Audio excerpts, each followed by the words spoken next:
My Family Thinks I'm Crazy, a podcast where I, your host, try to give you some tips on how you can explain all this weird, wild, crazy conspiracy stuff to the people you love most. Because that's what I've been trying to do for the past 10 years with no success.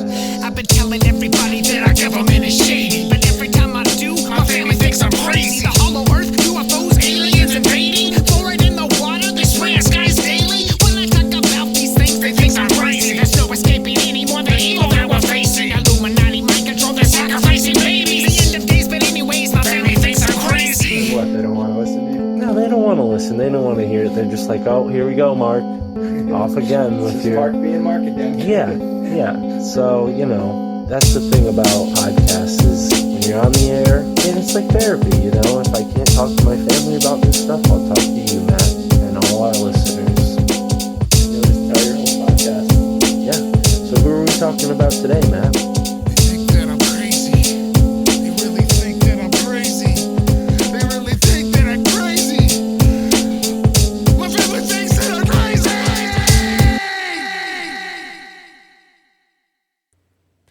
Ladies and gentlemen, here we are, back again on the My Family Thinks I'm Crazy podcast, and I'm excited to have this gentleman on the show today. I'm psyched to have Sonny from the No Funny Shit podcast, straight out of New York City, talking about all kinds of good stuff in Black and Latin culture. And Sonny is a fan of this show because although they don't get into much of that, what we're going to talk about today on his own podcast, this is an interest of his, and I'm excited to have you on the show to talk about it, man, because it's an interest of mine. It's an area that, personally, I think a lot of people have sensitivity towards, but there's also a ton of information that has been suppressed naturally in that kind of climate of racial oppression, class oppression, and the whole political rewriting of our country's history. I mean, we're only now getting into what really happened. So I'm excited to have you on today. Let me ask you before we get started, how did you first become interested in this subject, the hidden history of, we'll say Moors, right? Is that a good term to use? Kind of like it's pretty much everything, though. But for me, like my interest started so I gotta give you like a little back history. So I was raised in the Caribbean and U.S. Virgin Islands, right? And then I moved to the United States when I was like 12 years old. But in my time in the Caribbean, there was one time we went to a different island. We went to Dominica and we visited an Indian reserve there. And it always kind of like threw me up, like, oh wait, like these are like the typical Indians you see on TV. Like they were mostly all black and just like look like Hispanic people. Like I was like, wait, is this just a job or like is that really them? So fast forward, I moved to New York. Weirdly enough, there was this one girl in my class who I forget the name is escaping me right now, but she was part of a tribe from Long Island, and she was also black also. And I was like, I always found that like a little weird. Like in the beginning, I just like kind of like shrugged it off. I'm like, okay, it's different, but because you like in the black community, you always hear some people say like, oh no, I'm part Cherokee or this, that, and the third. And I'm like, okay, like I guess that's like a whole other thing. But as I got older, then I had another friend whose girlfriend was also from the same tribe in Long Island. She was black also, and I'm like, oh shit, this is interesting. But then like around, I want to say like 2018 or so, one of my boys he put me on to. It was like this YouTube channel called his name I think is Dane Calloway, and he talks about this type of stuff, but like no offense to anybody, but it kind of comes off like from like a hateful standpoint, and then like he didn't really like provide much like references or like citation or whatever. So I'm like, okay, like this is interesting, but let me try to find more stuff on it. And then like I found a couple different channels that speak on it, but the main one where I got a lot of information from is a channel called Kurimeo KURIMEOANU.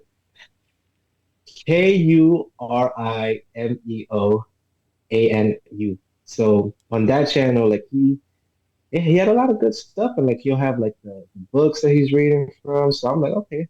And from there, like that's like where my entry started. Oh, also, I also knew like from so I'm always been like a history like nerd. Like I always loved history since I was small, and like certain things will like kind of stand out to me. Like when I was little, I remember reading about indentured slavery and just like a whole bunch of stuff. Like also like reading about like the American and Indian wars and how like in the book it said like we the Americans wanted to destroy the Indians' like, sense of themselves. So they talked about how like they killed the men, then took the kids to the boarding schools and like kept them away from their family and their culture, and this stuff gets lost along the way.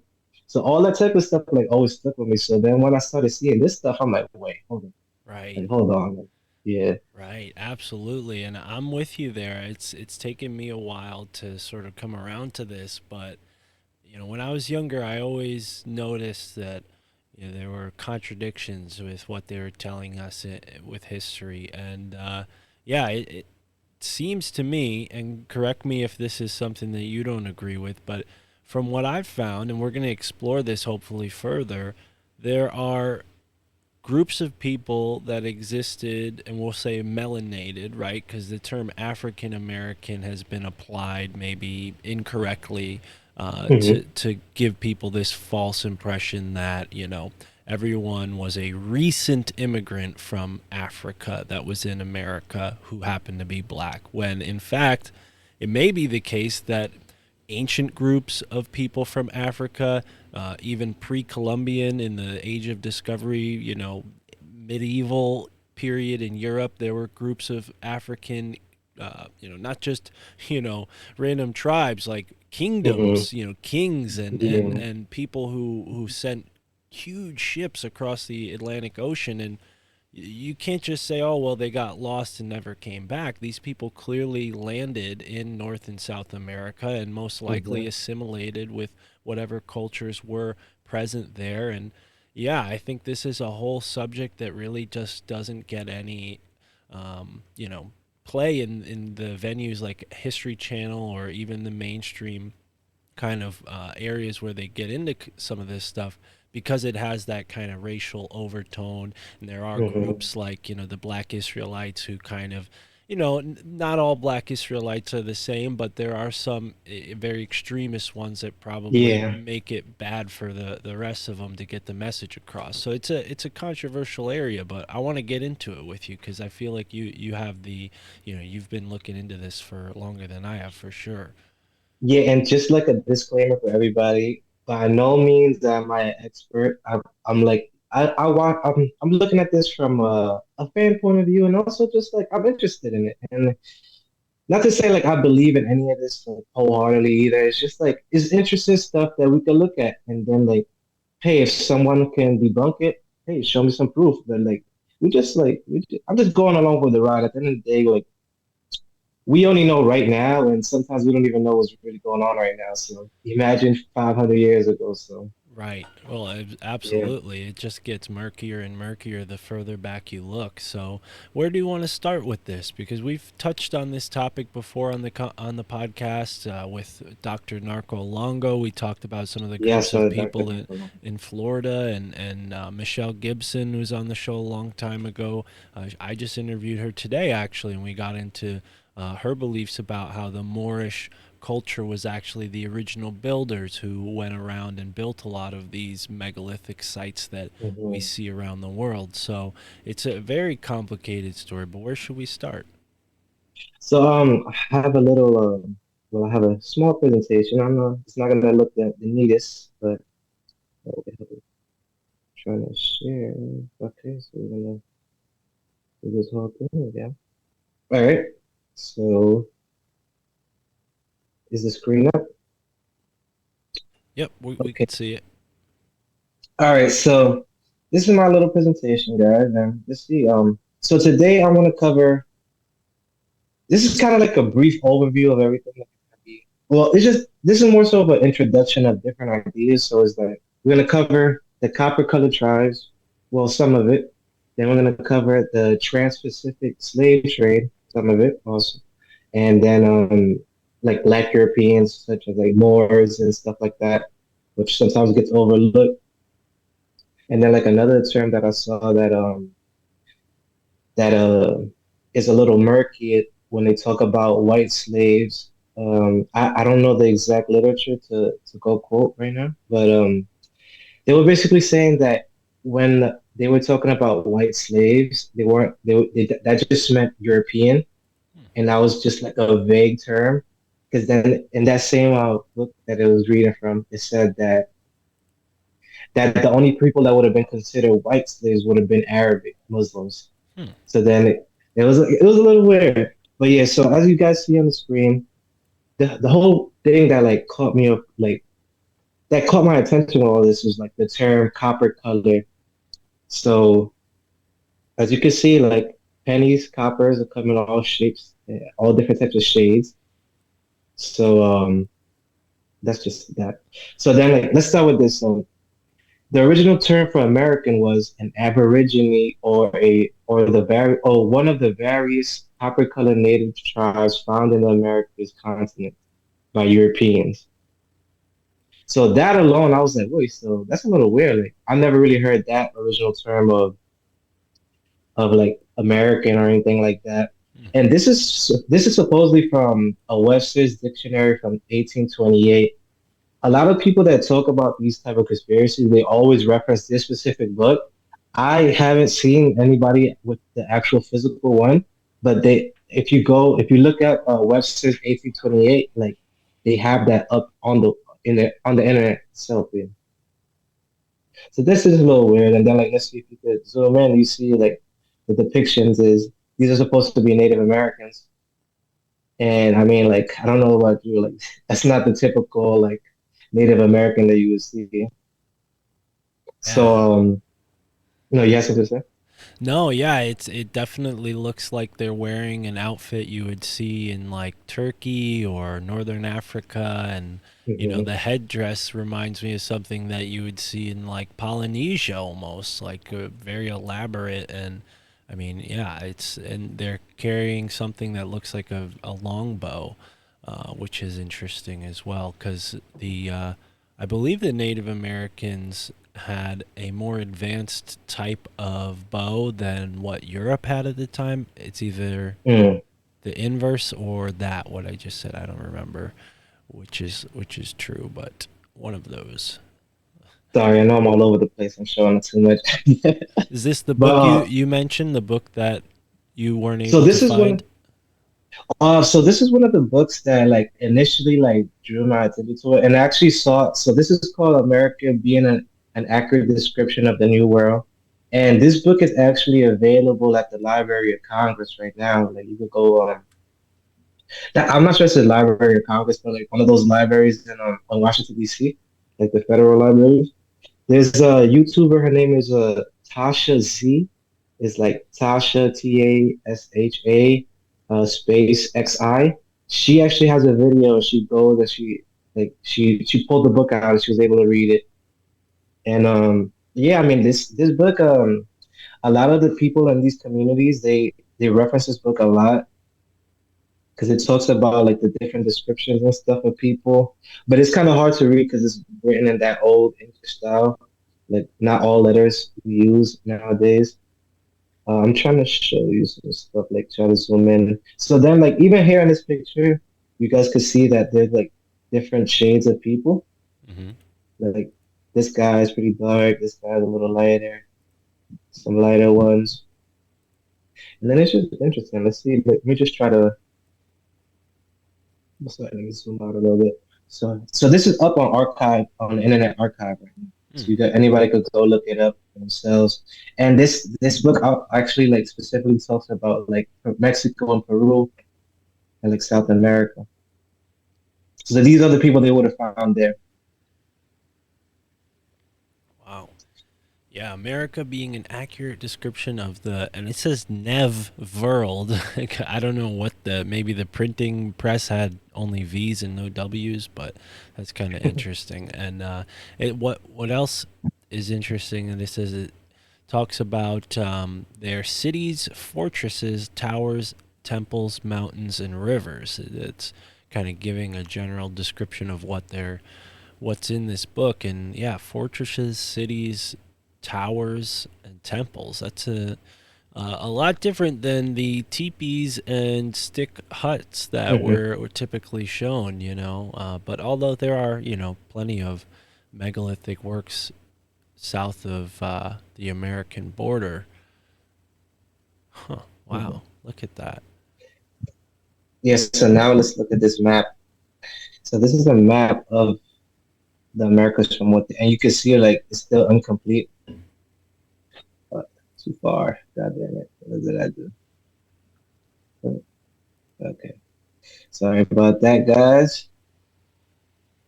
So the weird thing, I'm not sure if it's this map. There's more like illustrations in the book, but there's like, in those old world maps, there's a whole bunch of weird shit like dragons and like griffins and whatnot. Hmm. The bent is weird, man. You guys see a little cacique right here with the umbrella. Sorry about the quality. I don't know why these images haven't been clear as of recent. Even the one that I have on my phone is where like the faces will be blurred out. And I'm like, oh, Huh. this is already on my phone. Is where this is weird, bro. But yeah, I'm just trying to find something else to show you because in this book there's like a whole like there's so much we could go through here. Mm-hmm. Yeah, There's like even the let's scroll through it. Yeah, let's go through it a little bit. But I know like I've seen like them pull up like descriptions of cities and stuff.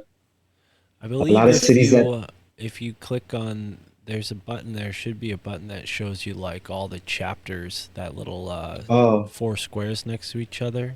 oh, Does okay. that show you? Yes. Yeah, there you go. Yes. Then you could find the images easier. Where let's see this. So yeah, so here we got some more Indians. Let's see what it says here for the description. Direct description of what's going on here, but looks like they're cooking some stuff up right here. Well, There was one. it does seem like they're working with metal, which is something that we're told that the Native Americans didn't have Mhm. knowledge of. But here you have these guys holding what are very hot, um, you know, vessels of some kind, maybe metal or clay, and they're pouring hot liquid into molds, it looks like. So who knows? Maybe this was some sort of forge, right? I mean, again, Oh, I we're mean, yeah, look, this one guy here does have a pitchfork.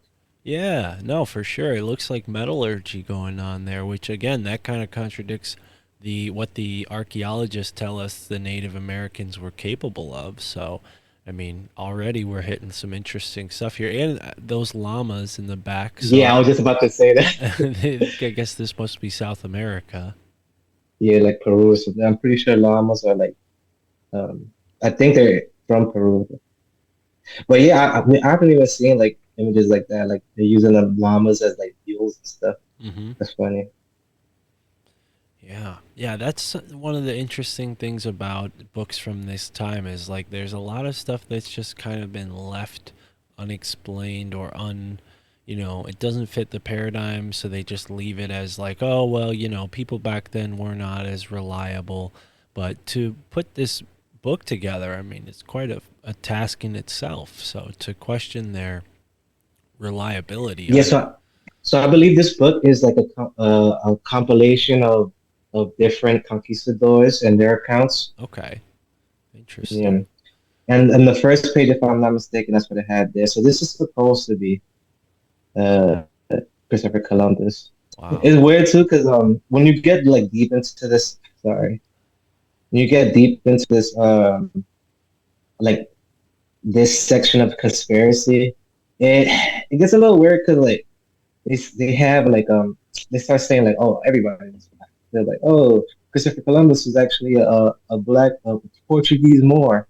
Hmm. That wasn't even his name. And then when it starts getting like, a little too crazy like that, I gotta take a step back. Like, all right, I could believe like a lot of people may have been lied on and been like, like the inversion. They just inverted like, oh, they were white, not black. Well, and I think what unfortunately happens with subjects like this is because of the truth behind all of it, the people who are trying to control perception, they can't necessarily delete all the information, but what they can do is exaggerate it so that maybe more the majority of people, the average person, doesn't take it seriously. You know, they start hearing things that sound hateful and they're like, oh well, yeah, maybe all of what they're saying is bad, when in fact it's, you know, it's just, it's truth laced with like this, you know, extremism, right? I think that happens a lot with this. Maybe Christopher Columbus being black is a step too far, but maybe what they're really trying to say is not so much that he was black, is the definitions of what was black and white back then were much different than they are today, and he definitely had access to, you know, the Moorish information, the navigation information, all the things that, you know, helped him make the journey in the first place. Like, he didn't just have a happy accident across the Atlantis. He got all that information from people who had already made the journey. So did you dive into that? Apparently, he did have a it was a Moorish navigator or something like that. That was part of his crew And that helped there's their journey. talk of him spending time in, like, I think areas in northern Africa before he made the Mhm. journey. So yeah, he definitely, you know, would have been recruiting people, and yeah, most likely brought some of them with him. Yeah, and I stuck on this picture just because this picture kind of dispels like one of the major like fears people have, like, oh, how did the Indians get destroyed by like, the conquistadors? And they always say like, oh, they saw their boats and they didn't know what they were looking at. But I mean, look at this picture we're looking at. They're on their own boats, obviously Yeah. smaller. So what makes you think that they won't recognize what this other boat is? Yeah, yeah. I don't know where that idea originates, but I think that's part of this whole idea to make the inhabitants of the New World seem primitive and unable to conceptualize the technology of something like an ocean vessel. I mean, that, yeah, clearly they would have been knowledgeable about the ocean and how to travel on it because they themselves used boats. You know, Hmm. maybe not huge boats, but still, they had the technology. Yeah, and that also kind of reminds me of like that story. It's not related, but similar to this. I think it was like I saw this one story. It was about an Australian like not geographers. What's the people that make the maps? Cart, Topographers, maybe cartographer. cartographers. It was like Australian cartographers were making like they were trying to map the landscape for Australia, and they ran into like a bushman out there, and he started talking to them in English, and they were confused, like, "How do you know English?" And he's like, "Oh no, I go to Singapore all the time." And this is like even before like the English like found Australia or whatever. Right. He's like, "I Wow. know, I travel. Yeah, I travel to Singapore for trade all the time, type of thing." Well, and that's the thing, is like we're getting all of this information through a very biased sources, obviously, like racially, politically. There's all sorts of agendas at play. They wanted to control the land. So maybe this was a part of it, you know, like writing out the complexity of the natural inhabitants so that the people in Europe, I don't know, wouldn't revolt against such an atrocity. I mean, I wonder if that's just like modern thinking. You know, maybe back then people wouldn't have sympathized with people from far away. But I don't know. Mm. But yeah, it's just, again, super sensitive topic because you have all these people who are being paid by these universities to promote this idea that the Native Americans, their most advanced technology was like a bow and arrow, and you know, that's about it, right? Like they had like spear technology, they had bows and arrows, yet the pyramids and all of these incredible things are here in America. You know, it's just, it doesn't add up. So Yeah, it doesn't add up. so in that last image you just showed, it almost looked like a planned city. Is there Yeah, an so ex? I'm trying to see if this is one of their cities, or is it like a fort created by the conquistadors. Let me try to find it. Where was that? Okay. So it doesn't really say. Hold on, I'm trying to read this one. It says Ang- Angra up terrain, I believe. We'll have to figure out what that means. Angra Optera. Huh. Yeah, but seems like a pretty decent sized city, port city Hmm. or town or whatever. Yeah, so all these things are like, I just find all these things kind of interesting. Right. And they look at these depictions of Native Americans. I mean, this first guy here looks clearly African, even though we're looking at a drawing. But I mean, like that phenotype or whatever, you get it? I Well, don't know. and I could just these men who drew these pictures, like they had a very high level of skill. You know, I mean, they weren't just drawing part of their imagination; like they were drawing what they saw. So yeah, yeah, these African facial features. You know, again, more evidence that there were groups of people here from around the world. You know, this whole yeah, notion that the Europeans got here first is really, I mean, it just you can't rationally think that after reviewing all this stuff. yeah. Look at this creature. What is this? A bear? It's supposed to be like a bear or something. Huh? Maybe a Some giant sort of. sloth. That could be a giant sloth. You know, those were around. They have all Uh, kinds of creatures in South America that are weird. What does that say underneath it? let's see. So these little F things are like a different type of S. It's weird to like you need like a some sort of like reader's manual Yeah, they to they read used it. to use different characters. It's definitely, yeah, huh. That's not too hard once you can determine that some F's are S's and some F's are F's. It's Mhm. it's not that hard. But yeah, I hear you. Um, that's interesting.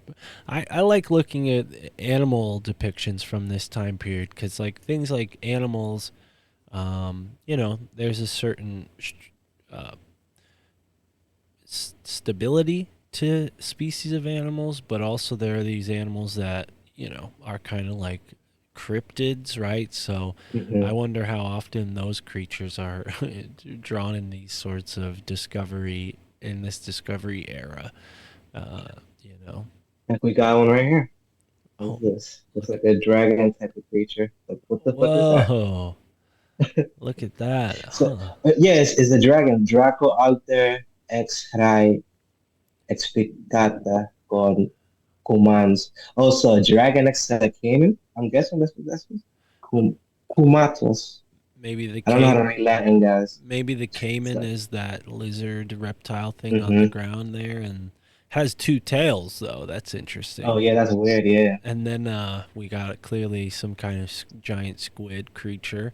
But wow, and the name America, people have often wondered where that came from, and there's the whole myth about the Americo, which is like a dragon.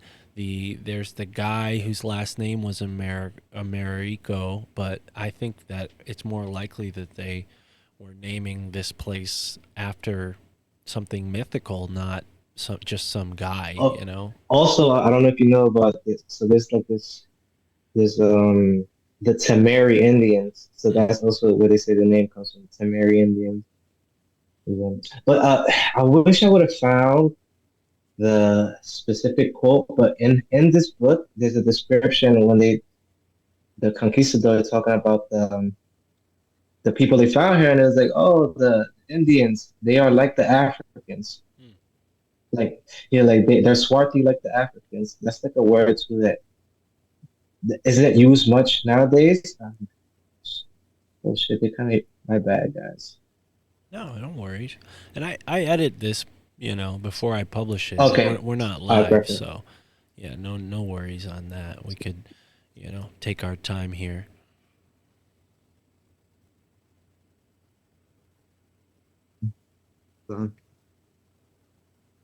Sorry, my headphones are acting weird. Can you hear me Yeah, still? so I mean, damn, this is a picture. I haven't seen this picture. There was okay, apparently. Hello, can you hear me? Yeah, yeah, I can hear you now. Okay, because it's asking me to retest my. So, Let me Your see something. My bad. your audio is a little bit unclear now. I don't know. I'm good now. You Yeah, can hear okay. me? Yeah, I could hear you better now. All right, perfect. I just took my headphones off so it doesn't bother. Okay, cool. No worries. Yeah, but I mean, this is kind of sick. They were sick as schnauzers on people, man. They had the lady and the tramp dog being Indian. Yeah, the terriers. Yeah, that's crazy. Oh, look, this guy has like a little fez hat, maybe a more.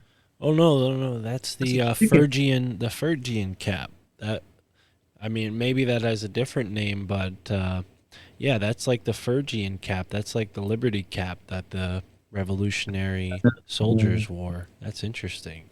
But this one is like a chicken head on it. Oh Or is that yeah, the it does same? kind of have a bird head on it. Maybe yeah, maybe you're right. Maybe that's like a beak. I think in the first image they had another guy like that. So we getting into some weirder images here. Oh wow, they have a wheel. Yeah. Look at Well, that. maybe. Well, this could be like products of slavery type of thing. Huh. I mean, So who knows? well, We but have. that if this is being written by Oh conquistadors, yeah, it's they're true. exploring, right? So I mean, they definitely took places over and made slaves, but I doubt that they would have, Put them to created work like. industry to this level where they had water wheels. Like this clearly looks like something the natives were using. Well, yeah, you're actually right because then there's another picture and they have like it's like a temple type of thing. I'll get it. Yeah, it's right here. Wow. See Mhm. now, and that's another thing. Like we're told that the peoples of the Americas didn't have the wheel, but clearly they were using a wheel there to grind. They were grinding meal. Mhm. So yeah, wow. I mean, again, more evidence contradicting what we've been told about our history. This looks insane. So we have Yeah. these like this like for the audio listeners, we have this like three arches of a square rectangular building, and there's fires inside of the building, people standing around the building, people inside the building, maybe on fire or tending to the fire, and then Yeah, it's above the sacrificing. now, and then above it, we have like what looks like mythical figures or mythical creatures. I mean, how do you make sense of this? What are we looking at? Also, what I see is a giant, obviously. Probably one of those red-headed white giants that we hear about all the time in Native American folklore. Uh, then it looks like a camel, and then I believe that is that like an armadillo or like a pig creature underneath the camel? I Oh. can't really tell. Yeah, that's a good eye. Okay, so now I'm seeing the camel. I didn't see the camel at first, and now I'm also seeing, yeah, it looks almost like maybe a tapir because they have tapirs in South America that kind of look like a pig deer, with the long snout like the one we see there. And then below that is what looks like a goat. A giant goat at that, though. Well, yeah, these are all giant creatures compared to the people we see at the base of the building there. But and then inside of a cage, it looks like a lion fighting a giant snake or a dragon. Being losing that fight too, because his head is in its mouth. Right. So we got the snake killing the lion in a cage of like rods, and then this Hermes Pan figure being like, I mean, I don't want to be graphic, but it looks like all those animals are hanging out by his crotch. So, and he's just kind of like, got his hands in the air, like, oh well. Yeah, and then I don't know if you see to this far left, it looks like they were tossing another couple of Indians over into like this pit on this. A well, yeah, like the underworld or something. Huh. Mhm. So I guess we're seeing like something allegorical here, or do you think this is a drawing of something that they actually saw? Well, Because clearly we have a building here. yeah, well, if you look to the right of the building, this looks like the conquistador right here. Yeah. Observe everything. Huh. So is this like some kind of Moloch burning chamber where the Aztecs or the Inca or whoever this is depicting were like sacrificing people to the gods, and that's why we see this mythical scene above? Let's see. Let's see if we can re find this. Pick out any words here. Huh. Because King the Last. The troubling thing with the images is there's no captions, so I imagine that the description of the image comes before the image. So maybe you Oh, need to go that's over to true. the other page, and then it's like in sequential order. Like they tell you about what you're about to see, kind of thing. That's just Hmm. my guess. Oh yeah, look, you're seeing. Yeah, I'm Oh yeah, seeing some different. stuff Yeah, about it. Okay, so let's read from the top here. Go up just a little bit more, yeah. Let's and start from that. yeah, so the Spaniards coming to land were courteously received and conducted into the city.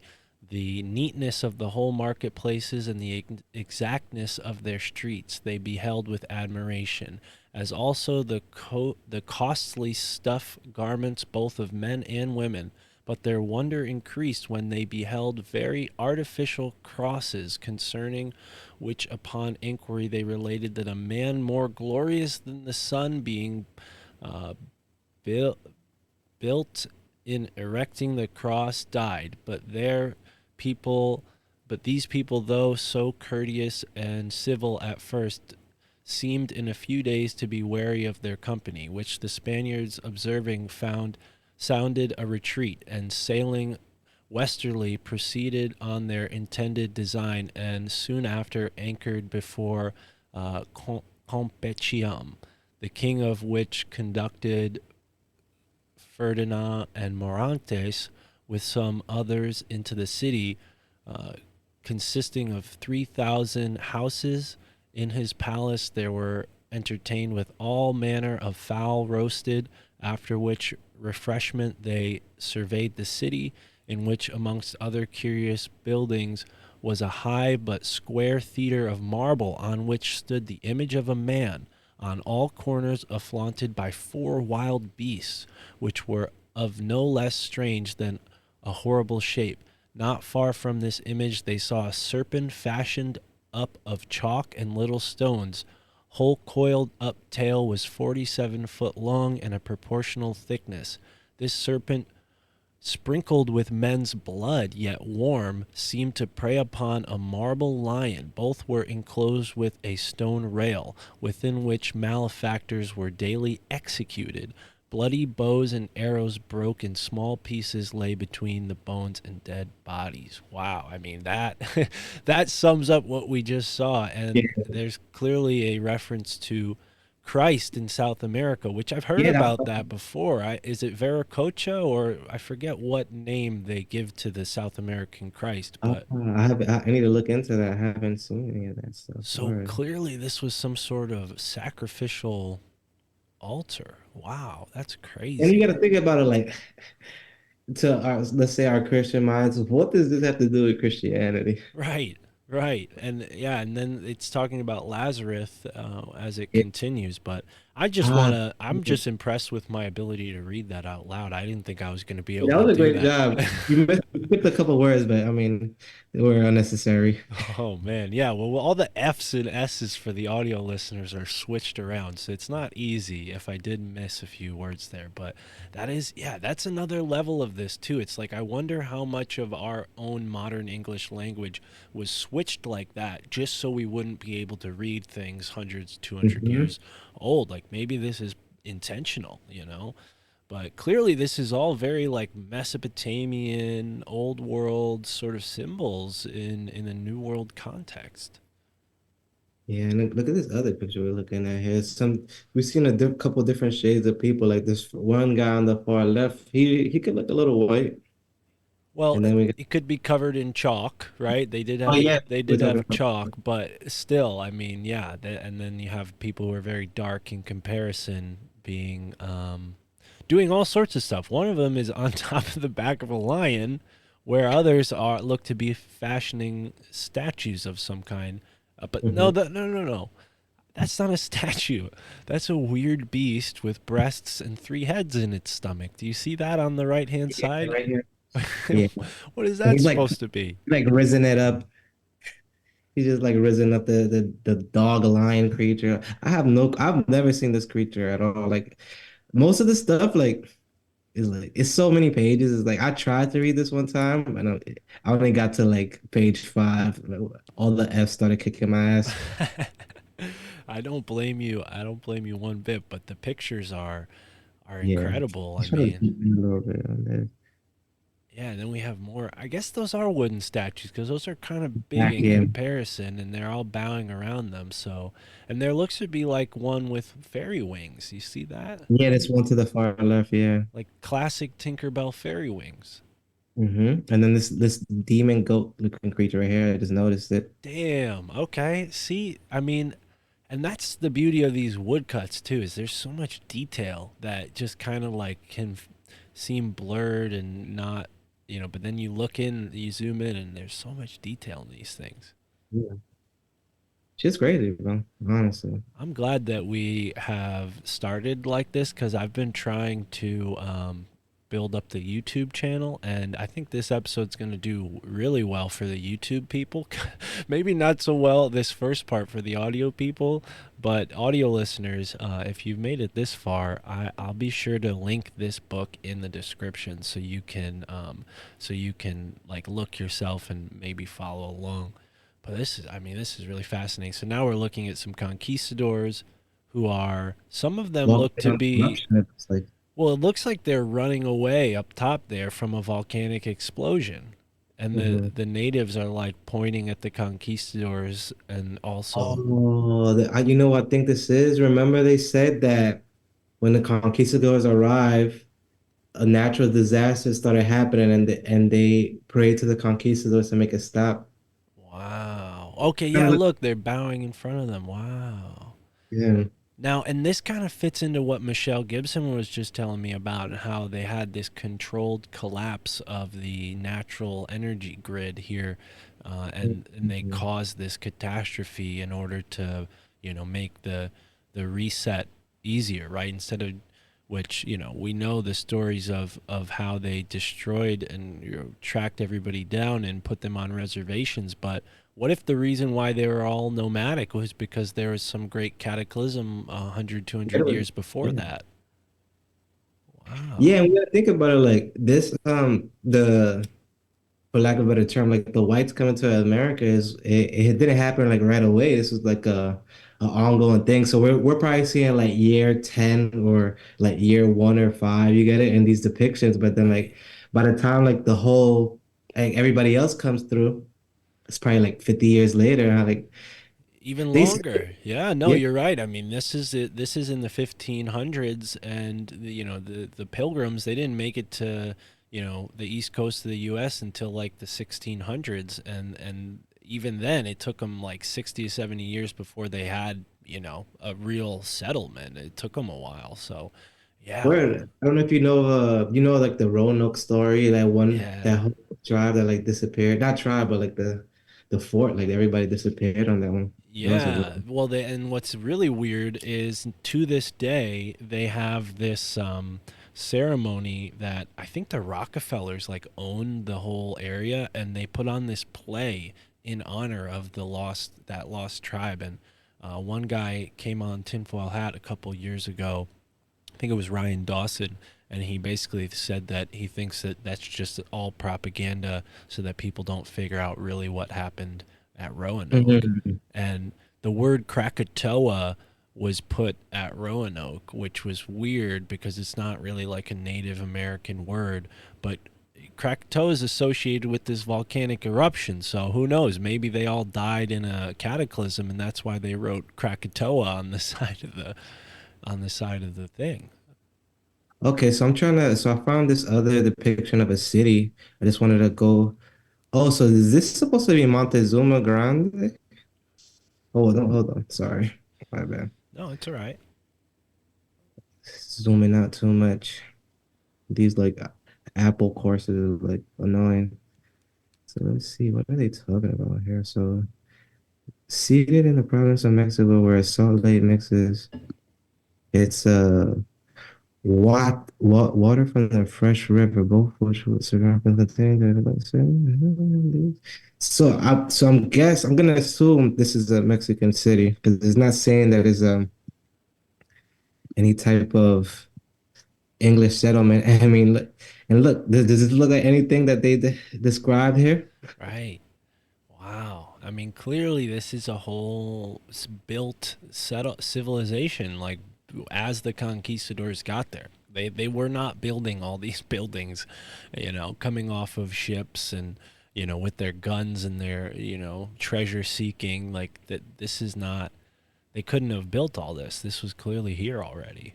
Wow. Yeah, and they said that this is inside of a lake, so Right. And I think this is Mexico City because Mexico City was built on top of a lake, and they've built around it. And that's why I think yeah, it's the largest city in the world, but it's the center of it is on this ancient lake, which is completely, I think, underneath Mexico City now. I don't think there's any water currently there, but they have like depictions of what Mexico City used to look like, and the depictions I've seen show what look like rafts, like mm, basically like wooden hut houses on the water. And this is totally different. I mean, this looks like Venice for the audio listeners. I mean, this is like this is like what we see in depictions of places in the old world. And I think that's a huge part of this whole conversation is like making the people who lived here seem less advanced, required eliminating or taking credit for the architecture that was here, because that architecture reveals this hidden truth. So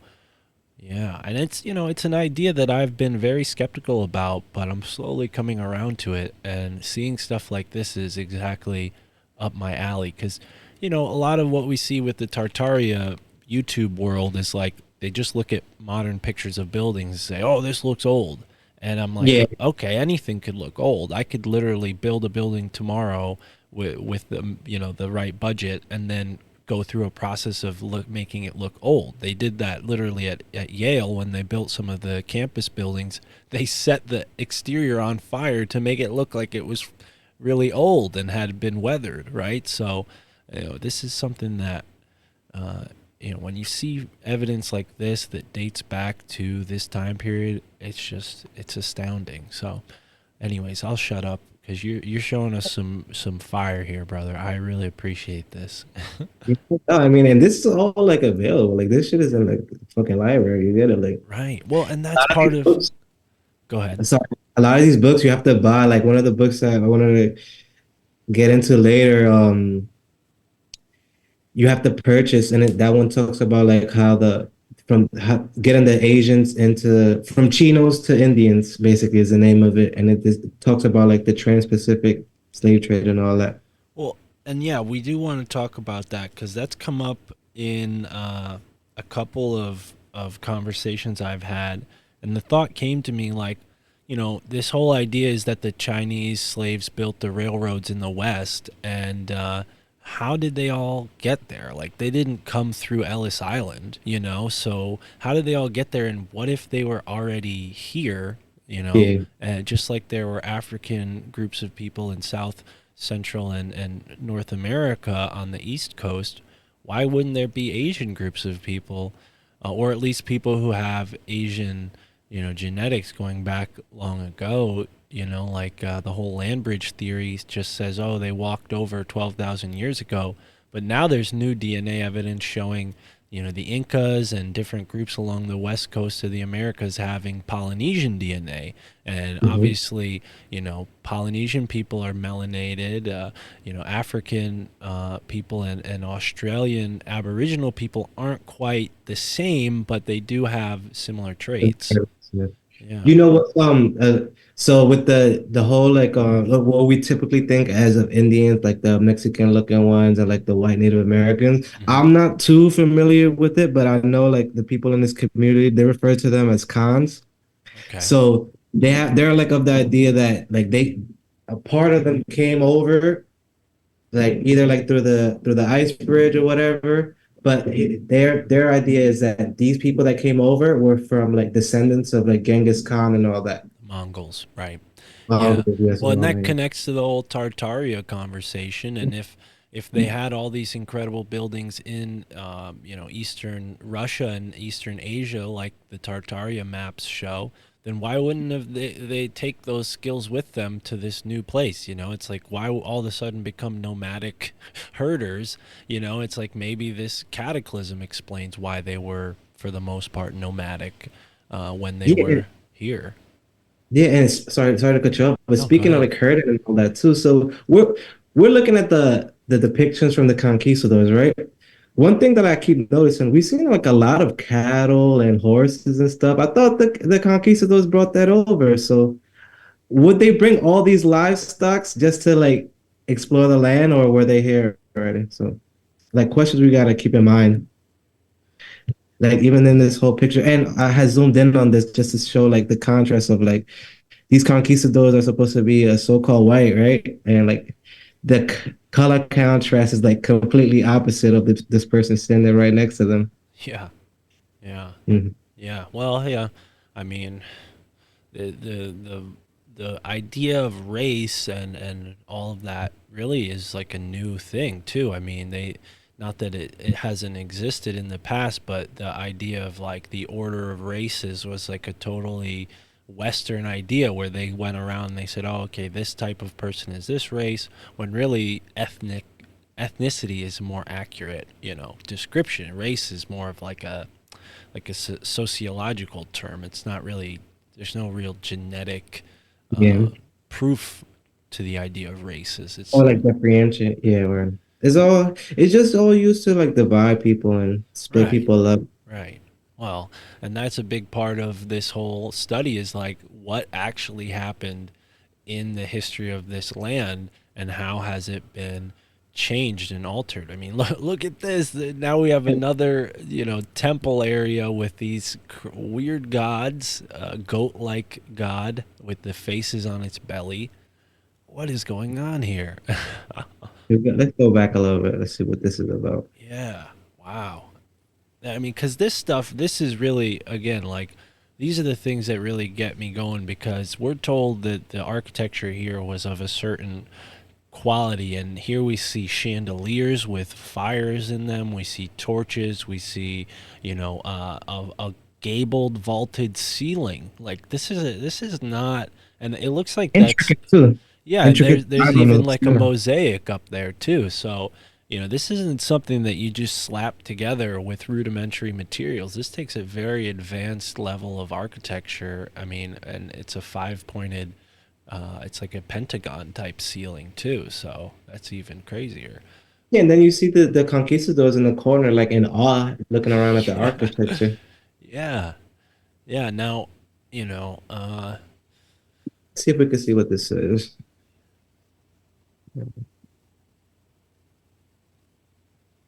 Okay, so it says so while Cortez and Montezuma were viewing the temple, two Spaniards rushed suddenly into the cells where they found abundance of lamps and torches burning, and the walls bedowed 2 inches thick with human gore.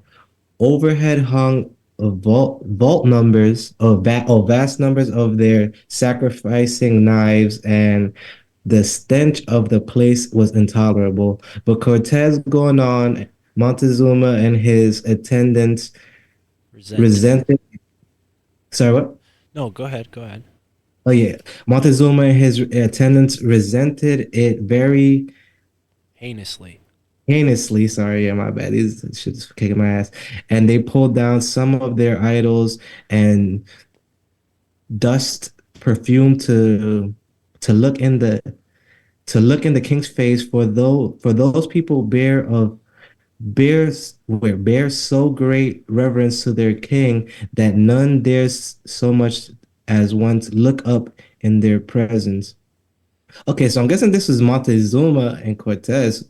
Yeah, and He- they're He's just giving them a describing tour of everything. the sacrifice, the places where they would sacrifice people, I imagine. But yeah, wow, and knives hung from the ceiling, Yeah, walls lined in human gore. I mean, that's wow. yeah, this is kind of deep, bro. Shit is crazy. Now, All right, who's so this let's guy on the see. bottom right hand corner? Well, right here, Yeah, I think this is one of the chiefs. Let's see what it says here. It says Baliba. Athabi, Athabile. Yeah, you could try that one. Athabaliba. yeah, there you go. Athabaliba. Athaliba. Yeah, huh. Okay. He seems like a king adorned. He has some nice adornment here, some gold chains and all that. And it's funny, like weirdly enough, like African Americans, like we love like all jewelry and stuff. You see these guys like decked out with like gold bracelets with jewels on it, Oh yeah, well, necklaces and all that. it had a very important purpose culturally, I'm sure, religious, spiritually, and even like status, class, only the highest ranking people wore certain types of outfits, and it just showed like what you've done in your life, like the whole one of the videos you sent me about the jaguar warriors and how the leopards and the jaguars in jaguars in South America, leopards in Africa have this sort of genetic connection, and maybe that shows how the jaguar actually originated, the leopard originated as a jaguar, right? That's Mhm. kind of one of the theories that they were coming up with, and maybe it worked in the opposite where, I'm saying this whole time that, oh, Africans could have went over to the New World before Columbus. Maybe they originated here and they left South America and went to, Africa and became, I mean, all of this is up for, question, and I mean, it's just fascinating. It looks like there's like some kind of griffin type bird or Oh yeah. maybe like a rooster or something right So it there. says that this at the Athaliba, this from what I'm reading from this, it says is the last king of Peru. Okay. Hmm. Wow. So this, yeah, And I wonder what that symbol on his head is. I wonder if that's like a dragon or it kind of looks like a seahorse shape. this thing right here. Oh, right here. Yeah, I Yeah, see the it. yeah, the pendant. Yeah, no, that shit is great. Let's see. Let's get some more depictions before we move on into different topic. What's this? Looks like some type of war. Let this load up. Yep. Okay, so can't we? Oh, so this is like the conquistadors fighting. Yeah, I think that's like Then a one of those the thrones that they would carry people on. It looks like they're like oh yeah, toppling the it over. throne. Yeah. Yeah. Mm-hmm. Oh shit. Man. Gruesome stuff here. Very, Yep. very symbolic. Well, I'm going to link this book in the description for people because it's on archive.org and anyone can go and sort through it. But I'm sure we could spend all night just looking Yeah, definitely. through the pictures. But again, like more evidence that there is a bigger picture here that we're only getting a small portion of in our school system. Yeah, word. So all right, my bad. I got everything here. So back into this. Even though I don't have much here. But this is just like a little reference point. Oh wait. Okay, so after I wanted to get into like what led to the enslavement? Like was it the Spanish Inquisition? Was it the Spanish Moroccan War? Like I feel like there's like a lot of things that kind of like go overlooked. Like so before I got into all of this, I remember seeing on YouTube a couple of years ago. I don't know if you saw like there was like this documentary about how like the whitewashing of Europe during the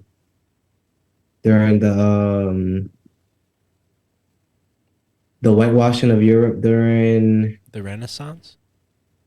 during like not the Renaissance, the Spanish Inquisition and Oh, all okay. that. Okay. Yeah, yeah.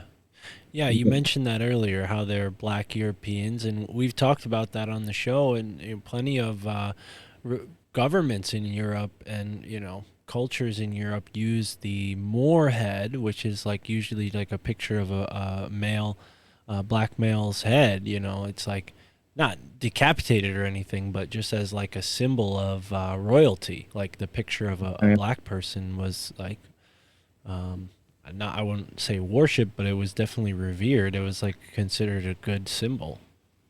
Yeah, sorry, I'm just like moving around everywhere. I'm trying to find the stuff that I had. No, take your time. It's so I don't know why the links aren't working right. So now that we were talking about Moorheads and all that, let's see. Why isn't it not there? Damn, bro. Oh, you know what? Here, go and click in the bottom or in the top. It says present. Oh, I think okay. once it's in presentation mode, I think then you can click yeah, present full screen.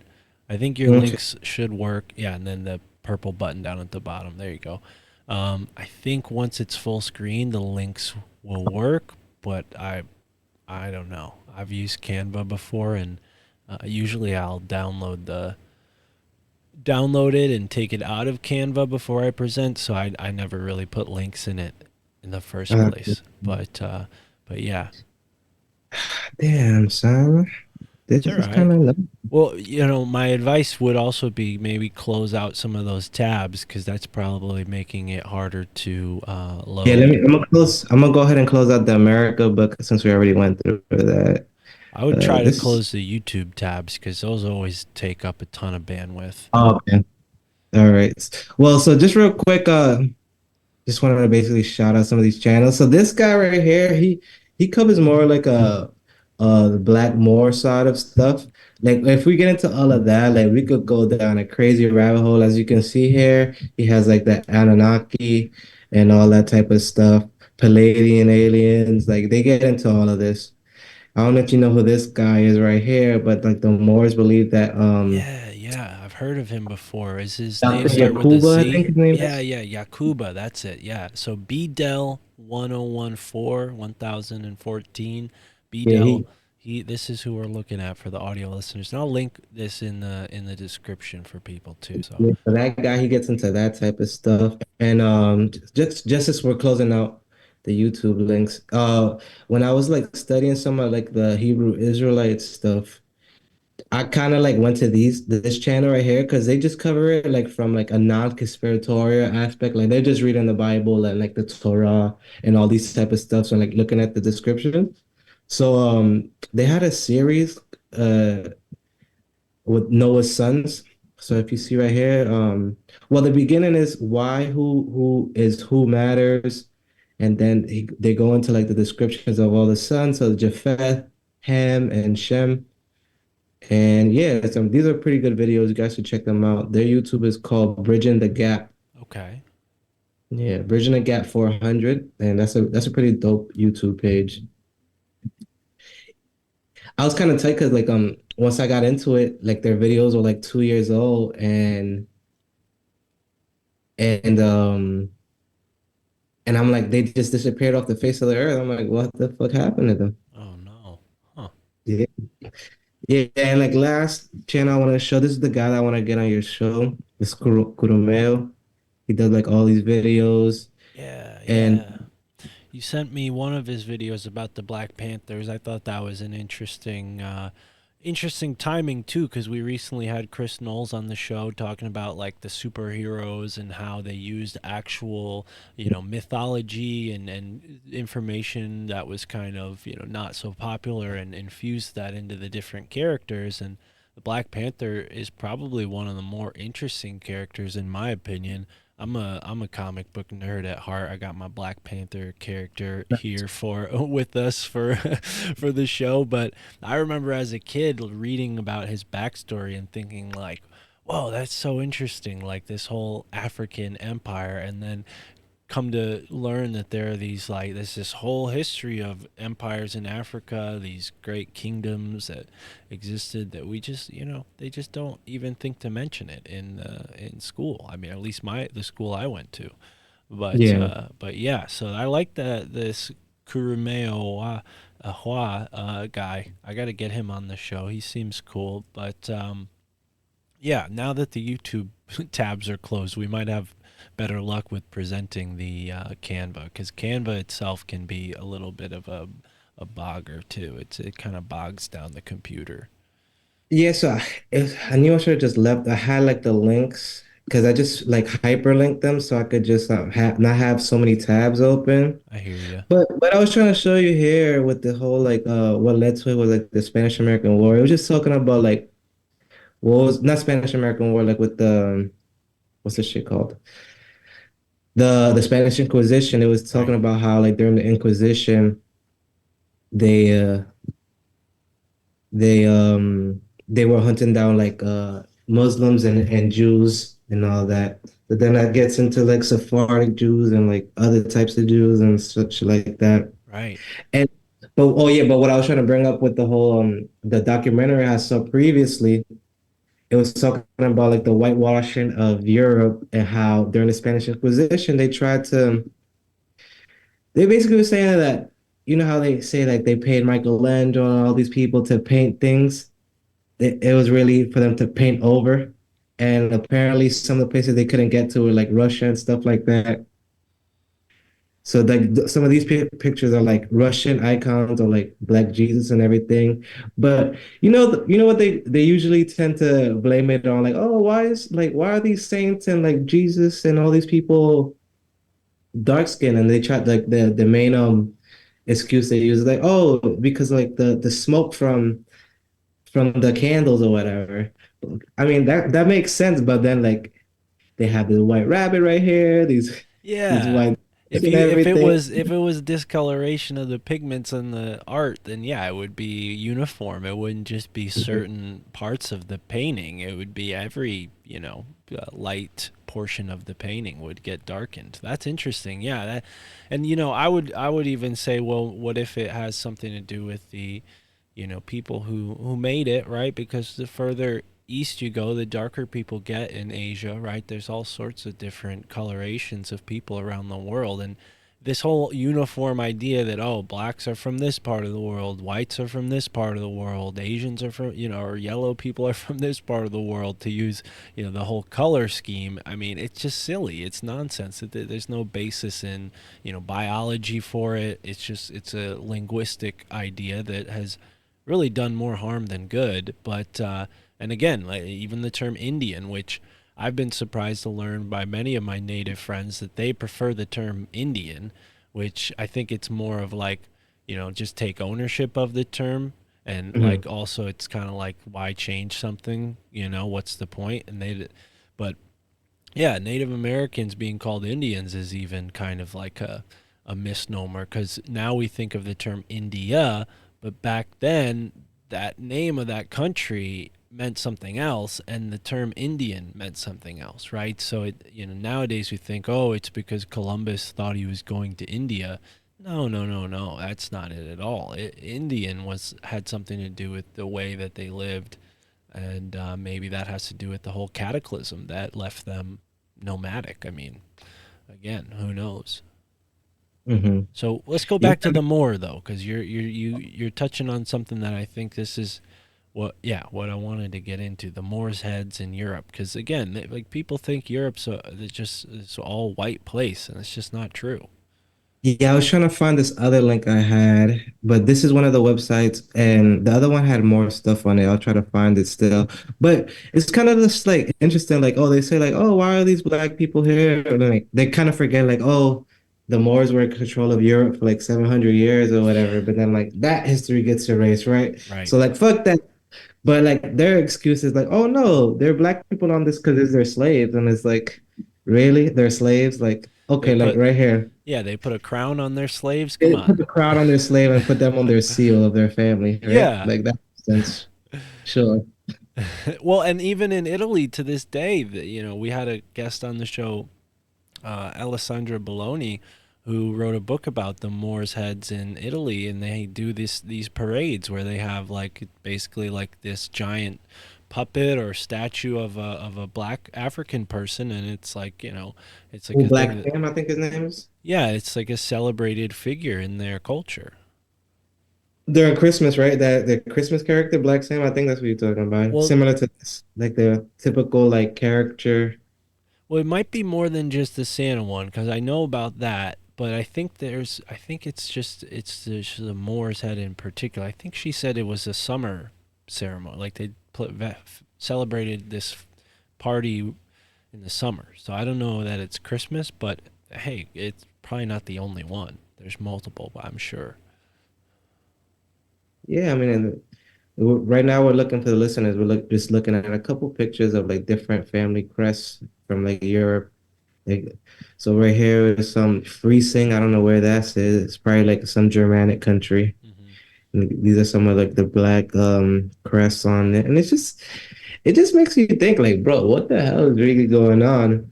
Right. And then I kind of think it kind of this might be a little like wow, but kind of gives credence a little bit to like that whole idea. Like a lot of these people that are in this community, they say like, oh, Hitler knew who the black people's real identity was.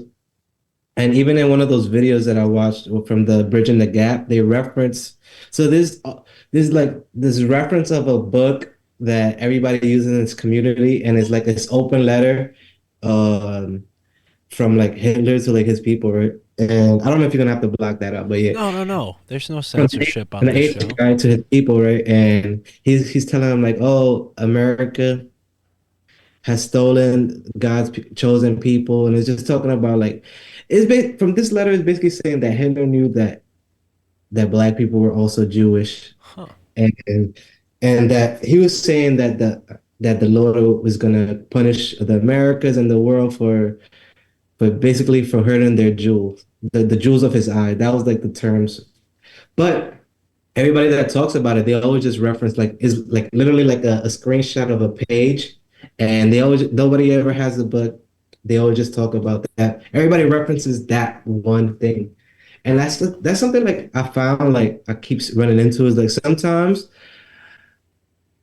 like sometimes I think like yo, what if it is all just like a psyop and it, like they're just feeding out information, but then to kind of touch back on like what we were talking about, like how some groups sometimes are like more hateful.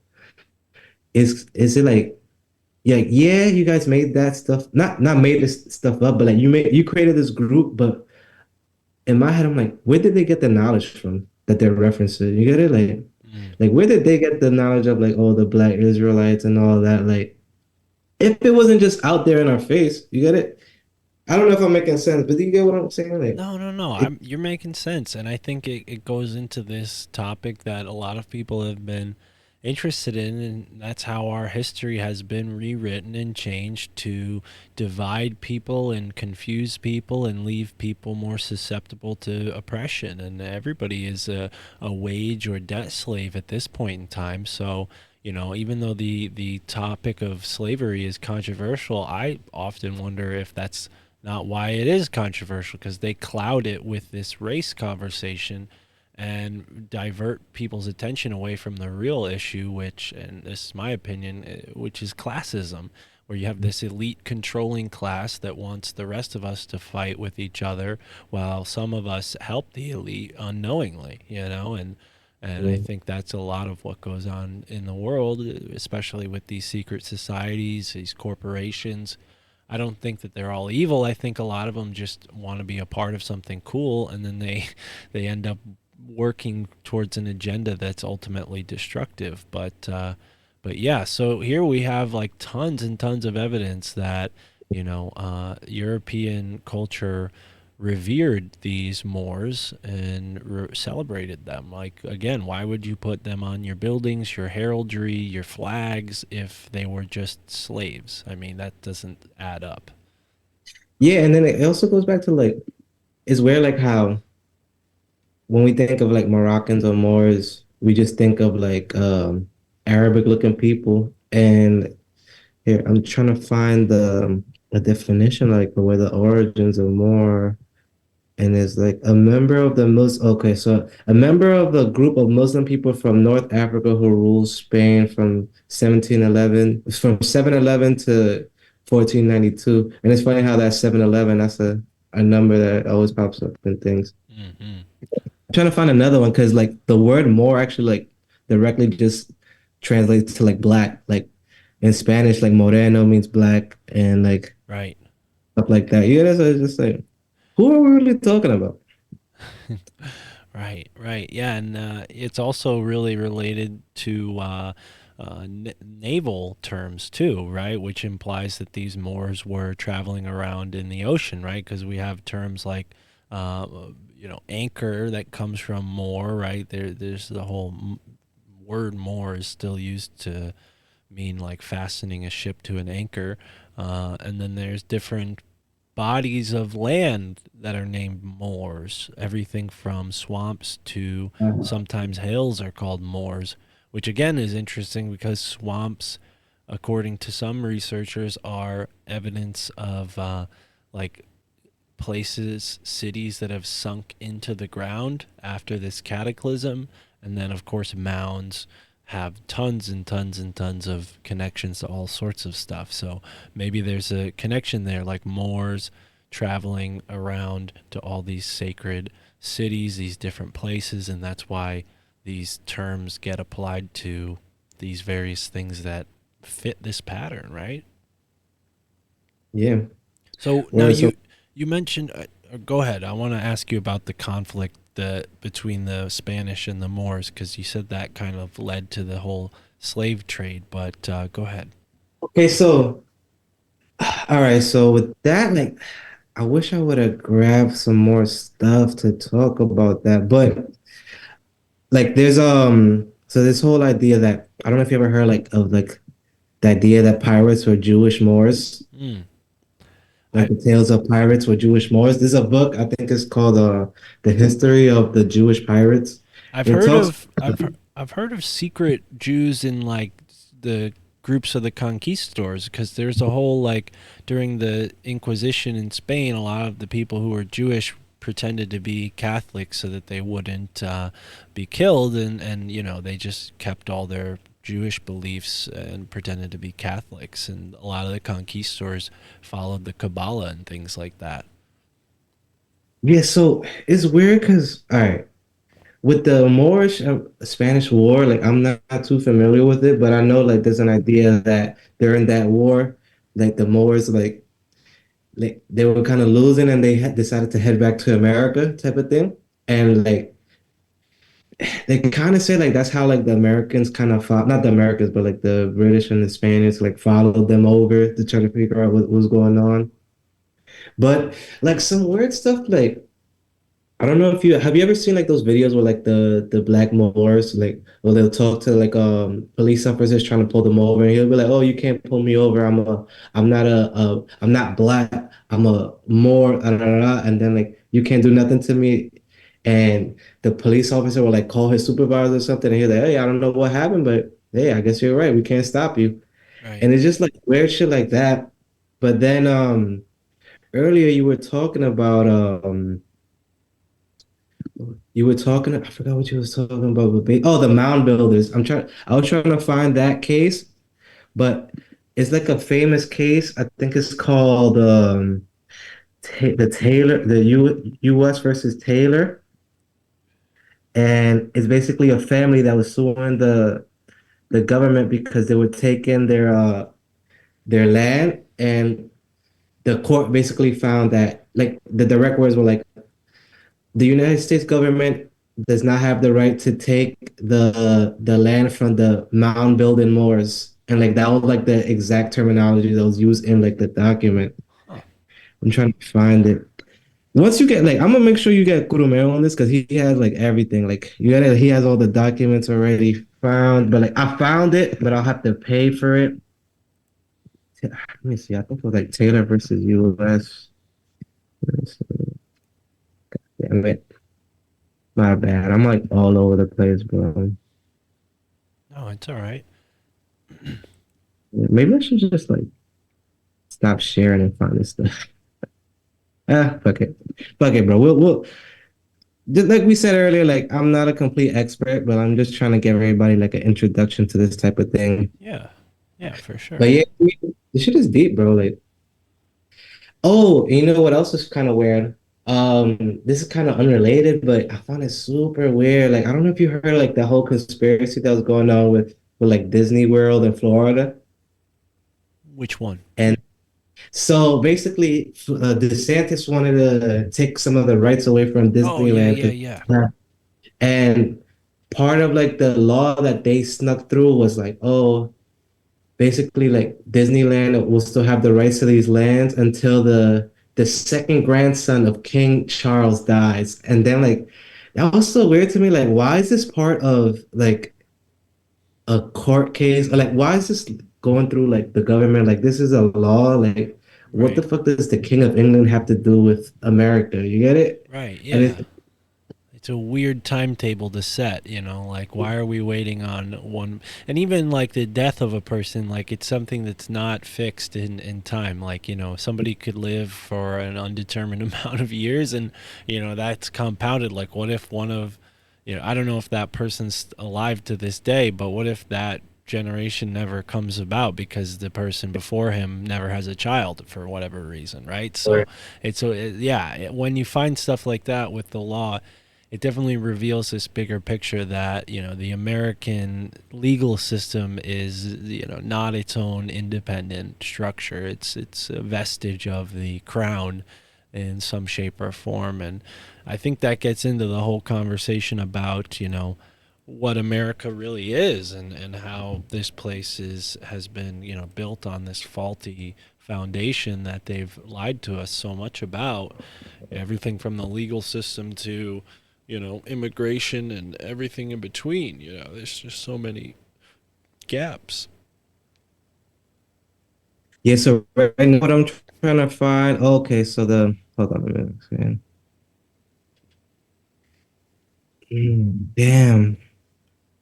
So the reason I was bringing it up is because there was something that like like the conspiracy theories and all that was talking about basically that. Hello, still there? Yeah, yeah. Okay, okay. I had clicked it and it only showed my camera, so I didn't know what was going on. But so basically they were just talking about like how there was like the secret treaty between like the Queen of England and like the Moroccan, but it basically like it was like that they were basically they were like ending their war, but it was like also like setting the grounds to like you guys have like free reign, like the Moroccans and the Moors and England owns America, some shit like that. Okay, the Anglo Treaty of 1721 was ahead of its time because it allowed movement from people doing goods and damn, I can't find it. Well, next time I'll be more prepared for this type of stuff, but That's all right. it's a lot of like different laws and like rules that got placed in that we have no clue about. Like, were you familiar with any of those like Moroccan things, like with the Moors when they get stopped? Like No, next time you it sounds like the on YouTube, sovereign. just like It sounds like the whole sovereign the, citizen type conversation, and I wouldn't be surprised if in the legal system they, you know, can say, no, we're actually, you know, Moors. We've been on this land longer than your court system has, so we're immune to that. I mean, it wouldn't surprise me because again, this is all based on these admiralty laws, which goes into the navy and the legal system of of the UK, not the US. The US is their legal system is just a, you know, a vestige of the UK's legal system. So, yeah, I'm not surprised by that at all. Now, when it comes to the Moors themselves, like I've heard stories about Cherokee villages having like entire, you know, paved streets and like brick buildings and stuff, and like all of that got erased and suppressed and taken over by the European immigrants, and they basically said, no, no, no, no, no, we built this. You know, nobody here had the ability to build this kind of stuff, and they just rewrote it from history. But that is something that I've seen come up in a lot of this content, where the Moors, they say, oh, look at how advanced the Cherokees were, you know. And you mentioned just anecdotally at the beginning, like, you know, some friends of yours that are black, they appear black, but they have Cherokee blood or they have Cherokee roots, right? So, and that's, I mean, I've heard that myself too, even with people who look like me, you know, white skinned people who say, oh, I'm Cherokee or I have some sort of native connection. And again, it's this whole idea of race is just so, it's not based in anything biological. But back to the Moors, have you heard about the Cherokee advanced, like, kind of? I yeah, just from basically like the videos that I watch and stuff when they talk about like the Moorish backgrounds. I know Dr. Longo, he covers a lot of those stuff like the Moorish people, Indian stuff, like I think the Seneca Mm. Indians are supposed to be Moorish also. Right, and And well, it goes back to the whole like Jewish pirate thing because it's like they were going to the Caribbean, Florida, Caribbean, that whole area. right. Now, let me ask you this, because you and I were both tri-state area guys. You said you're from the Caribbean originally, but you moved to New York City at some point, and the Lene Lenape tribe were all over this part of the world at the beginning of the colonies. And Ross Ben, who you might be familiar with, he's been on the show before. He's talked a bunch about the Lene Lenape and their connection to Moors and different groups of people around the world, and how they had this very advanced culture and spiritual understanding. I think, a lot of what we see in Philadelphia, New York City, Boston has been kind of, you know, rewritten and then replaced with all these waves of immigrants from Italy, Ireland, places where they had their own, all sorts of political issues and civil wars and things like that. Nah, yeah, definitely. It's like what you were saying earlier, like when there's like the race thing is like a construct, is more like a class thing. Mm. What I wanted to bring up when you were saying that is like a lot of people don't know this, but like I was when I was in college, I was studying like Dominican like Caribbean history, Hmm. and it was so I was watching like it was talking about like the Haitian Revolution and everything, and like something that was like a complete surprise to me is like the Haitian like the black slaves weren't just like killing and kicking out white French speakers. Like they were also kicking out mulattoes, like actual black slave owners and all that type of stuff. And like that part of history just goes like overlooked. So it's like, no, let's just keep it like they were kicking out the white people. But it's like from what I was reading, the people that had like the most to lose were like the mulattoes that actually like owned the slaves also. And like they were in fear of their life because it's like, yeah, we kind of like the same people, but like I'm rich, you're not. I'm a free person, you're not. And it gets deep because then it's like even like from like it just is a lot, bro. It's a lot. It's a Well, lot of shit, well, man. you mentioned the pirates before, and I wonder how much of the Moorish culture just got written off as piracy, right? Because that was a big thing that went on back then, and I'm sure there were plenty of port towns that had quote unquote pirates that were maybe Moors, right? And if you go and demonize a group of people like the way they demonize the pirates with all these horrible stories of them doing bad things, that fits in the lines of this whole propagandizing history, right? You create a character, you fit a group of people you don't like into that character, and then the people you do like point at that character and say bad, eliminate, and that's definitely what happened with the pirates. You don't see many of them in this part of the world anymore. Yeah, and then the history and the context just gets lost over time. Right. Because then I was like, oh no, those are just those pirates that were so bad and we're hunting them down. But it was like, oh, what if they were hunting them down because they were actually instead of thieves, what if they were just like political enemies? Exactly. Yeah, Which and that seems to be what it all amounts to is politics, in one way or another. And as you were kind of alluding to before, like the whole slave trade started with the Spanish Inquisition and the Moors, the Spanish fighting Morocco, and I think that gets into a very touchy subject, but all sorts of groups of people took slaves. I mean, we're told that the Native Americans, would go into other group tribes and take captive women and bring them to their tribe. And I wonder how much of that is propaganda or fact, and Yeah, how. and then like sorry to cut you off, but No, then go like ahead. the way that they so that it's good that you brought that up. So a way that they kind of work around like the whole like Native American and like the Black Indians is like, oh no, they're not Black Indians. They were just either they were slaves by the Indians, like Indian slaves, like because like Indians had their own slaves also, Right.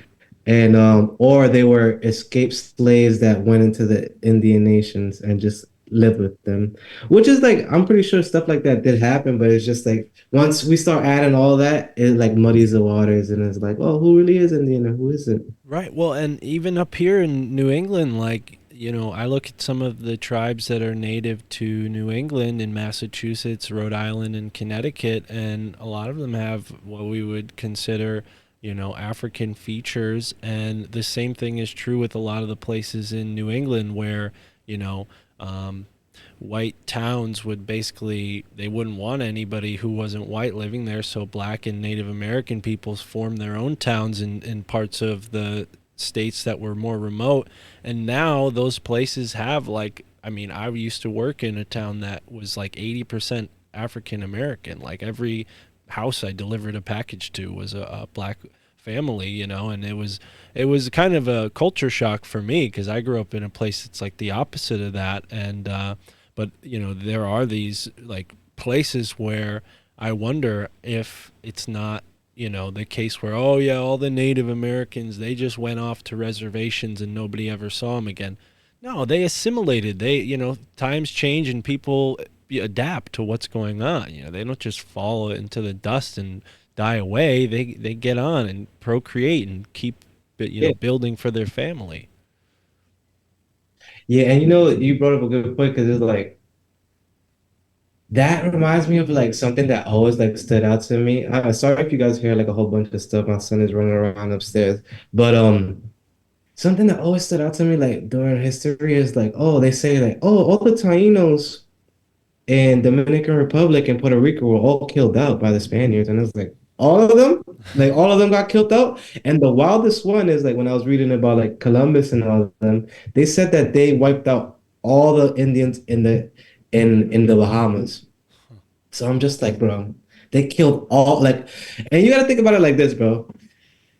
Not to like no shade to anybody, but it's like, bro, a bunch of fucking like white guys have been on a ship, malnourished for like months at a time. Yeah, they just wiped out a whole population of warriors on the island. Yeah, that makes total sense, bro. Yeah, well, and it seems to me like what really happened is they got in with them, they tricked them at some point, and then they just redistributed them and like sent them off this way, sent them off this way, so that people lost connection with their home, their culture, their story, and it could be replaced. And that's like also like so like when we get into like these theories and everything, like that's like another like major angle of it. Like, oh, some were coming from Africa, but most of it is really just misplacing people, like moving them around. Like one video that I saw, someone was talking about, they were referencing like this, it was a show from like based on like the Salem witch trial. Hmm. And one of the main characters, she's a black Tituba, witch. yeah, But Tituba. yeah, but when you go research who she is, she's actually a Native American, a native from Colombia or some shit like Yeah, that, from yeah. South America.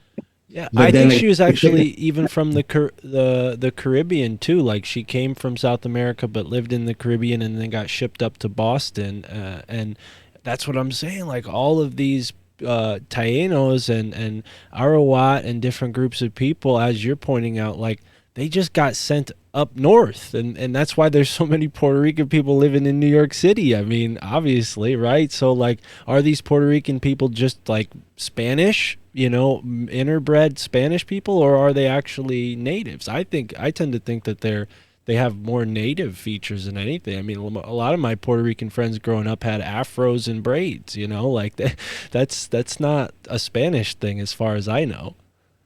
Mhm. Yeah, well, they always say like, oh, they're just like a perfect mix of the slaves and the Spaniards. But then it's like, how many Spaniards were actually intermixing with like slaves? Like, if we're talking about uh like a system of like slave master, slave, like were they all just like intermixing like how everybody is nowadays? I don't think so, bro. Like, Yeah, no, and like it makes it definitely gets into dark territory because there's the whole idea of rape and human breeding. I mean, these are topics that, again, I'm sure happen all over the world. They're not just one group of people are guilty of it, but it's something that I think now with the level of DNA testing we have, I think a lot of those notions are going to maybe become clarified, and maybe the case was that they were intermixing, but maybe not as much as we're told. Because yeah, I think nowadays they say like, oh yeah, Thomas Jefferson,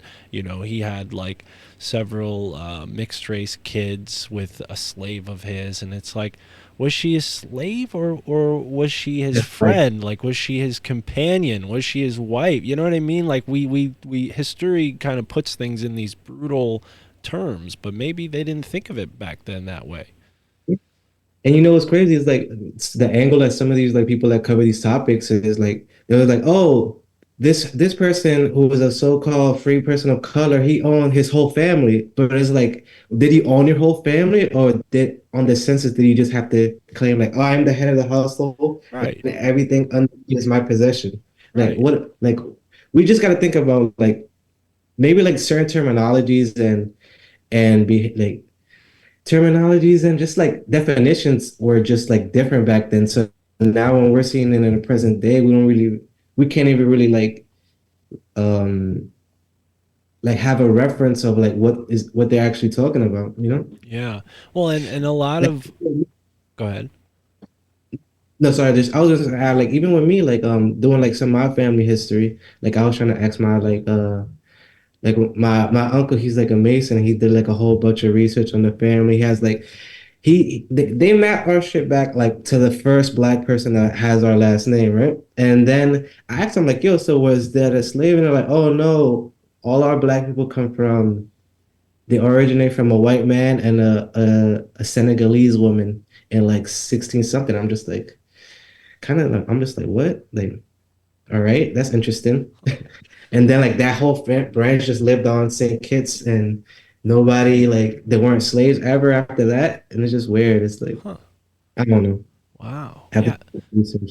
Well, and that's the other thing. Like, I don't necessarily trust groups like Ancestry.com and all that, but again, with DNA testing, we can figure out a lot of this stuff. And my family tree, luckily, my grandfather did a lot of the work to figure this stuff out, and we go back to a type of German Anabaptist who they like this group of Germans were basically like exiled from Europe because of their beliefs, and then they went to the New World and became farmers, and then got exiled out of Pennsylvania and went up to Canada. So it's not just people from Africa and indigenous cultures that got subjugated. It's people all around the world who didn't fit with whatever authority and their paradigm was.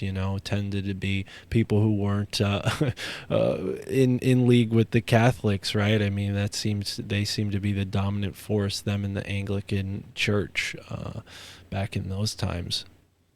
Yeah, and it's just like weird too, because it's like it's funny how like certain groups of people like nowadays we just consider like all whites as whites, right? And Hmm. it's like Italian, Jew, whatever, you're white, right? But then like if you read up on some of the American history, like Italians were considered like black people and all that. Like they didn't have no rights or slaves. And then like a lot of people don't know about like the Irish indentured slavery, a whole bunch of shit that just goes overlooked. And Right. it's like it kind of makes sense that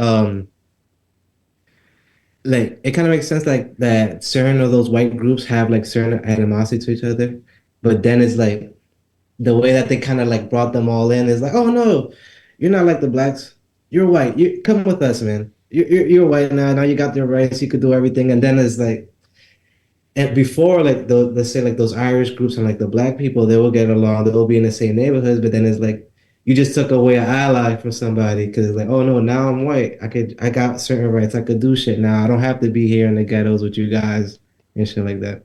Well, yeah, I mean, it's still the case to this day in a lot of the cities Yeah. across America. You see different ethnicities of all types blending together in poorer areas because, yeah, they're oppressed that way. And there definitely was a case, in the 19th century where certain groups, and I wonder how much that has to do with Freemasonry too, because you see at that time, like the whole Prince Hall Freemasonry offshoot too, right? Like the Black Freemasonry, and it seems like it was designed that way almost to segregate people, and like maybe this whole civil rights movement kind of took that and skewed it. Obviously things are better than they were. I wasn't alive back then, but I'm sure people older than us would tell us that the civil rights era was not a great time to be alive, especially if you were black or any other minority. But I wonder how much of that was like a creation of these forces that have rewritten our history. Then they segregated people into different parts of areas so that they conflicted with each other, and then now people are even more susceptible to this rewriting of history because there's all this tension that's created when they did this. And you look at the way the highways separated certain cities, it was clearly a direct, Oh yeah. planned segregational type of act where they would put a highway in a city and one side of the city would suddenly become the black side and the other side of the city would be the white side. And it was like, is that on purpose? Or and that was all during World War I and II that they started doing that. So yeah, I mean, this is all a part of this, like, deep history that I think a lot of people, they've been given a certain version of it in school that they're comfortable with. And now we see all sorts of arguments on the social media about this stuff. And I'm just happy to see more people waking up to the notion that history has been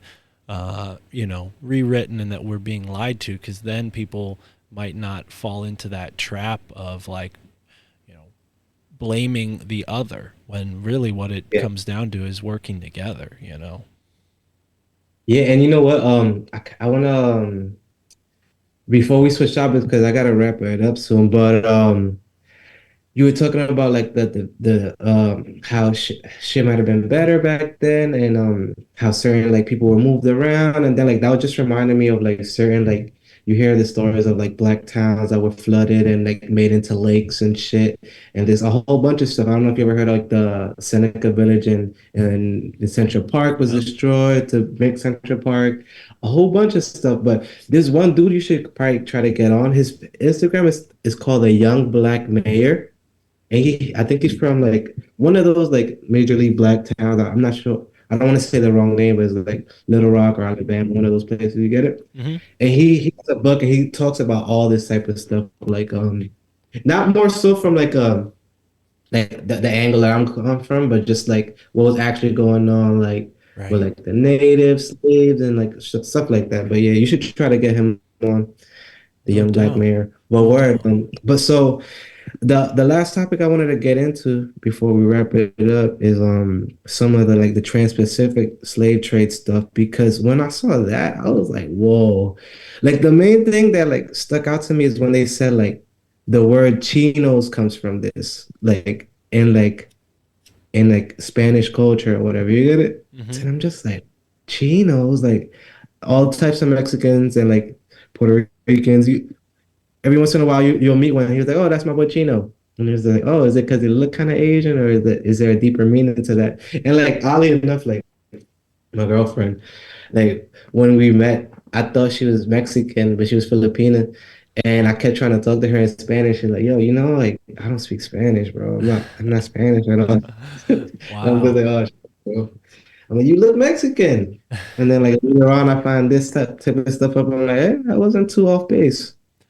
No doubt. Yeah, I remember when I was a Chinese food delivery guy, these Mexican dudes would order and they would yell "Chino, Chino" when I was walking to to deliver them food. Whenever I hit, I think they worked at a garden center somewhere, but they would always see me and go "Chino, Chino," and at first I thought they were talking about me, but then I realized they were talking about the food.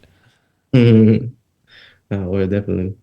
I so to get into this, so I couldn't find the book. I have a picture of the book up, but like I have to pay for the actual document. So that's the name of the title: From Chinos to Indians, a Trans-Pacific Slave Trade. And then like I just pulled this up so I could show you some stuff like what they were calling Filipinos. Like this is supposed to be a Filipino right here. Mm. I don't know if you can see it. Hold on, let me move my cursor. So this is called Imperial Dreams, the racist graphics that colonized the Philippines. So this is a Filipino. I don't know if you ever heard of like now that I'm like someone into the Filipino culture, I've heard more of like different like different groups, and like one that's like known, they're called Morenos, ironically. And no, they're called Negrons. And those are like the original Aboriginal people of the Philippines who are dark skinned. And like those people are still out there too. Like you can find them in the mountains and shit. But yeah, so let me just show you some more depictions. So then this is Uncle Sam holding a Filipino baby. So during the Spanish American War, the United States sailed out to the Philippines, fought the Spanish, and I'm assuming they took a bunch of these Negrones and brought them back to America, right? Is that what we're Yeah, getting so at? it's a little bit more complex than that. Like Okay. in the book, it talks about how so let's just call the Philippines Ellis Island, okay? Okay. So that was just like the processing point for all of the slaves that were coming to like Wow. the west coast of America. So they will grab like hold on, let me get out of here.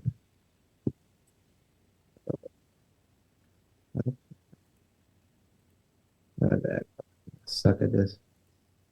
All right, so they will bring like I don't know, did I pull some shit up? Well, you were just probably looking at the Wikipedia right now. So right here, this is a black in the Philippines. This is a Negron, I believe. Oh no, this is I. Oh yeah, Negrito. Yeah, so this is Aita Negrito. And that guy, I mean, doesn't that look like a guy you'll meet in California? I don't know if you've been keeping up with like the whole like Keefe D situation. This guy looks like Keefe D a little bit. The guy that allegedly has something to do with Tupac's murder. Yeah.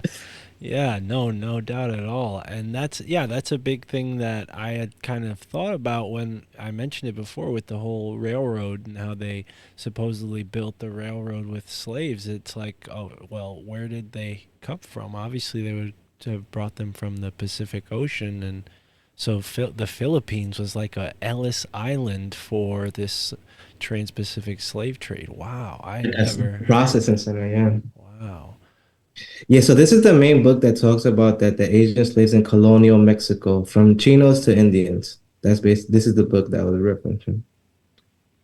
Yeah, it's 35 bucks if you want to read it. I think they have the versions available online also. But then like hold on. No, I'm trying to just find some more stuff. But what's this? Just trying to make sure. So one of the famous ones was this the Muggle Princess of Mexico. So her name was I think it's Catalina of San Juan.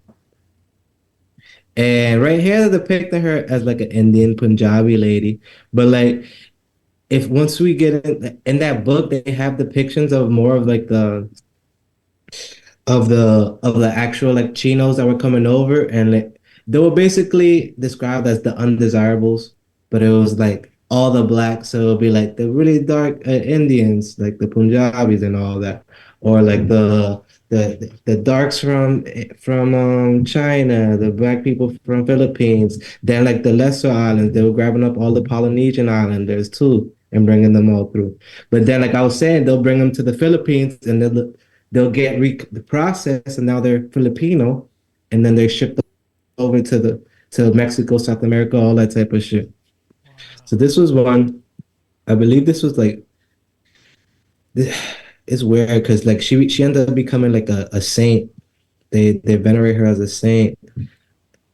This was just like a this was just like a depiction of a interracial couple. At first I thought it was supposed to be her, but then like I read a little bit more. I don't know why they put it in this if it's not her. So it was just like it threw me off a little bit. But then apparently some of like a lot of like they were talking about like her how her Indian garb became like venerated in Mexico and like they adopted it. So it's like I'm not sure of the actual garb, like what is it called, but the the Indian the like the Mexican people like adopted it and all that.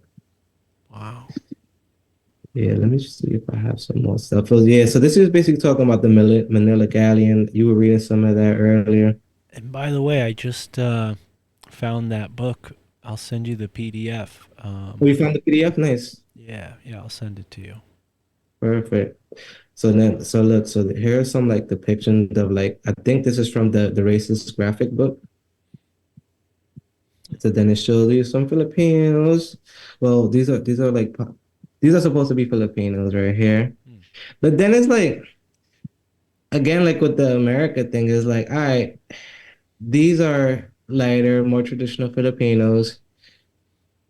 This one right here is depicted a little like funny. And this is kind of fucked up. Like if you look at it, so it's like the American black person in the corner, he doesn't get to study.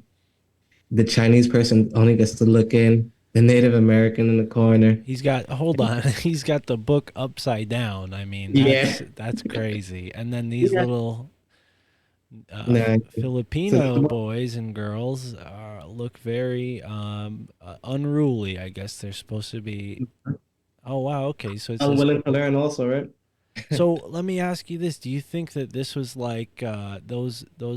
Okay, so it says Philippines, it says Cuba, it said Puerto Rico, and then a country in between. I didn't see that one, but okay. Are we So still looking at the same one I have up on screen? yeah, yeah, yeah. What is that one next to Puerto Rico to the left? What does that say? Damn, I can't really Does it tell. say Kenya? No. Vietnam, maybe? Oh, okay, maybe, yeah. Wow. So this is like the re-education school basically for all the different races, and the Chinese and the Native Americans were deemed unable to learn anything, but these kids were getting a shot. Mm-hmm. Huh. Yeah, right. It's kind of fucked up, right? Like, so Well, the Chinese weren't able to get a shot. Well, and I wonder who, like, the website that is showing us this, like, they have an agenda, I'm sure, but I wonder, like, what the actual intention of these cartoons was. Like, obviously, these are political cartoons. Yeah. People at the time probably knew the full story and were trying to convey the message to people, like, hey, like, look at how the government is treating these people. You know, nowadays you think of this as like insensitive, but I wonder if that was just the artist trying to portray like the insensitivity of the other characters in the, you know what I mean? Like Yeah, because you conveying. know what it is? Like, one thing I found, like these cartoon, like these are, what's her name? Well, basically, these illustrators back in the day, like they would put these posts up, like trying to support like American morale or like trying to push the propaganda that they're pushing. But there was also kind of like a always like a little undertone of like satire in it. Right, right. Yeah, and I wonder if that was the, you know, because illustrators, I'm sure, didn't make much money. They weren't like super wealthy, so I'm sure they had some sort of, you know, what's the right word, conscience about what they were drawing. Yeah, and they weren't just like depicting totally racist pictures for their own pleasure. But yeah, it is fascinating to see like these other cultures depicted in this kind of infantile way in comparison to these like elder, wise white characters. So this right here is referencing like Spanish American War. I don't know if you knew that during the Spanish American War, after they won Spain, they got like Cuba, Puerto Rico, and the Philippines and Guam. Right. They acquired all of them. They gave the Philippines their freedom, Guam also, and like Puerto Rico. It was always like it was a joke in the book. It said like Puerto Rico, like the territory they forgot about. Mm, right. Yeah, because I mean, obviously, Puerto Rico is still a part of America, not a really a state. Um, but yeah, maybe that kid in the picture we saw before was Guam, because that would track with what we just saw. Oh yes, the letters we letter. And then, And you know what's like a little funny about this is like another thing is like not a lot of like continuity with like character designs. Like this one is a little light skinned and then like this one is like, is right, this a Filipino? Like it says Philippine Islands. Like why is he so black? and short too, right? I mean, yeah, Yeah, but this is like the English crown taking over. right, right. Yeah, Yeah. I'm sure the stature was like a way of imposing themselves and making people feel like, oh, these, you know, are the natural, what's the word, submissive, you know, Mhm. instead of dominant. Yeah, lesser, Right. inferior, or bigger than them. Yeah, Yeah. right. But this is another one I wanted to touch into like I should brought this up with the religious part, but like the Black Buddhas and all of that. Right. Well, and that's the whole, you know, that part of the world, Indonesia and whatnot, like traditionally was Buddhist, then became like Muslim at a certain point in time, and then, obviously was polytheistic before both of those religions came into that world. And Mhm. then with the Spanish, all these Filipinos become converted yet again to Catholicism, right? So I mean, I just saw something too that they were originally Muslim. yeah, exactly. Because there's a whole pilgrimage to that area. The Muslims would travel with these huge ships full of riches to Indonesia, and there was an island somewhere over there that they believed was like the resting place of Muhammad or something like that. And Ah, what's interesting about that is I don't know if you've seen like I like to watch like travel videos on YouTube, and sometimes you'll see like people in Muslim countries with red dyed beards, and uh, mhm. and one of the weird connections is in Polynesia they found recently some evidence that Celtic cultures or Scandinavian cultures were in that region a long, long, long time ago, and maybe that is why there's this whole reverence for those kind of red haired features because there was some sort of advanced culture there long ago. Kind of blends into the what we're told about the Kon-Tiki in the Polynesian culture. They believe that this like white god gave them this knowledge a long, long time ago, and he was called Kon-Tiki. And those ideas are controversial for sure Now, because yeah, it's kind of weird. There's like you would think that like not just like well like white academia would want to like embrace some of these ideas like oh yeah the Vikings and the Celtics were here, but then it's like once they open that door, it's like all right, who else was here? right, You get it? right. So it's kind of they gotta keep it like oh no, it was just savages here and like we just came over and took over and that's it. That's all you gotta worry about, kids. Right. Well, and back to what we were saying about Irish being slaves. I mean, the Celts and the Scandinavians were the enemy of Rome for a long time, and it seems like a lot of this propaganda comes out of that part of the world, the Roman Empire, and what it's become. The Holy Roman Empire, and then the Catholic Church, and all of the different offshoots from there. And yeah, I mean, it just gets into US government. yeah, well, and I think the real fascinating thing is that, as you pointed out, like they don't want to uncover who is traveling around the world because it leads to these bigger implications. And one of the things that Ross Ben told me about, and he writes about it in his book, Great Mystery Philadelphia, is this Wangara trading network, and it was a trading network that started in Africa and went all the way around the world. And it was basically started by gold traders, and they had all this gold, and they figured out a way to trade with any language. So no matter what language people spoke, they were able to trade with them. So they had this sort of sign language, and that's a big reason why people, don't have a lot of written about these people. A, because something like gold, there's a lot of secrecy implied whenever you're dealing with gold. But yeah, what Ross Ben talks about, this huge trading network they had that was global, and it was, clearly Moors or the precursors to Moors. I think. Other civilizations too, because like there was one that I was saw some videos on recently, and it was like the king. Apparently, the king that was before Mansa Musa, he took like 100,000 warriors and like went in boats and crossed the waters and never came back. So it's just like, how many people were crossing these waters? Where were they going? Like you get it? It's just like it's we could be here all day too. It's just like there's so much to talk about, Well, and it's Sonny, go yeah. ahead. No, no, yeah. What you saying? I was gonna start to wrap up, but if you have Oh yeah, something else yeah, to you just say. wrap up. Well, real quick, unrelated. Damn, I wish I had more time. I had like this crazy conspiracy, like kind of close to home. So in Dominican, like I'm also Dominican, so in the Dominican Republic, like there's like the legend of like the water Indians, right? And it's like the water Indians were like this magical like group of Indians that lived in the water and stuff. And like there's like stories of like when the conquistadors came, a lot of Indians like fled to the water Indians for refuge and stuff. And weirdly enough, like there's a lot of like UFO sightings in DR. Like I have one in my phone. Like my one of my cousin was there on vacation. He saw some crazy shit in the sky. And like there's this weird ass like thing that happened like on one of our farms. Like so They woke up in the morning and all the coconut trees on our property had like plastic bags tied up on the top, like on the base of the tree, like some weird shit, right? And it's like it all like let's say like 20 trees over the course of one night that all happened, right? So my grandmother says that when that was happening, that there was like some weird lights outside and like the dogs were barking and one of the dogs got close to the door and that dog apparently died.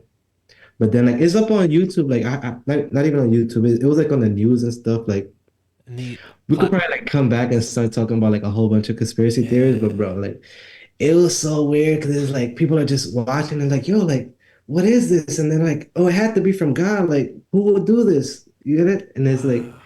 after that, all the trees started producing more coconuts. So it's just like, what the fuck? Wow. So It was just there's weird. some sort of device that looked like plastic, it sounds like, maybe rejuvenated those trees. Yeah, maybe it's this like breakaway Well, civilization type thing. it's just weird because it's like, why the fuck would they put plastic bags on the coconut tree specifically? Like, why would they want to help this specific family? You get it? It's just like Yeah. weird shit. Huh. But then Wow. there was also like apparently like my grandma was telling me like there was like apparently some other weird stories like apparently on that farm like there was like a soldier that was buried or something Hmm. like an American soldier or some shit some weird shit. But then like there was also stories about like Mormons creeping around and it's like a little callback to like I'm not sure if it was on your show on Sam's, but it was like they started talking about how Mormons are like plugged in with like the CIA and shit. And it's like, whoa, what the fuck? Yep. We talked about that on my show, and I think they talked about it on Sam's as well. But yeah, for sure. I mean, and the Mormons, they go and connect to the mounds and the hidden history of America in many ways. So, Sonny, I think we ought to have you back on the show soon. You mentioned that there's a friend of yours that might join us as well if we do another conversation, which I think would be great, and as well as Kurumio, if he'll Well, consider. that's what I'm talking about. Hopefully, Kudamero. He said he's willing to talk because a lot of people in this community they're like a little standoff. It's like, oh, if they don't accept our truth, Right. but then it's like, bro, just speak your truth. If they believe it or not, like that's what we're Well, here for, and you bro. should you should tell them, and this is something that I try to stress with every guest I have on the show. Is like I'm not gonna debate you. Like I'm gonna be open to all your your whatever your thoughts are. I might offer some sort of conversational criticism or skepticism to get a better definition or clarification from you, but I myself am not going to be combative on the show because personally, I don't listen to those types of podcasts because I don't get a lot of information from those types of podcasts. I think when you put somebody on guard and start to question, they end up just sounding worse than if they were comfortable. And even if what they are saying is true, if when they're on guard, they oftentimes are like they're more about defending their position than they are really explaining it. So they are more likely to leave certain things out that are more interesting, that are maybe harder to explain. And I'm all about the stuff that's hard to explain. Like I don't think I know everything. I probably don't even know half of the things that I think I know about. And I think that's part of the fun of this podcast is talking to folks like yourself who come from a different walk of life than me, have a connection to a different part of the world, the Caribbean.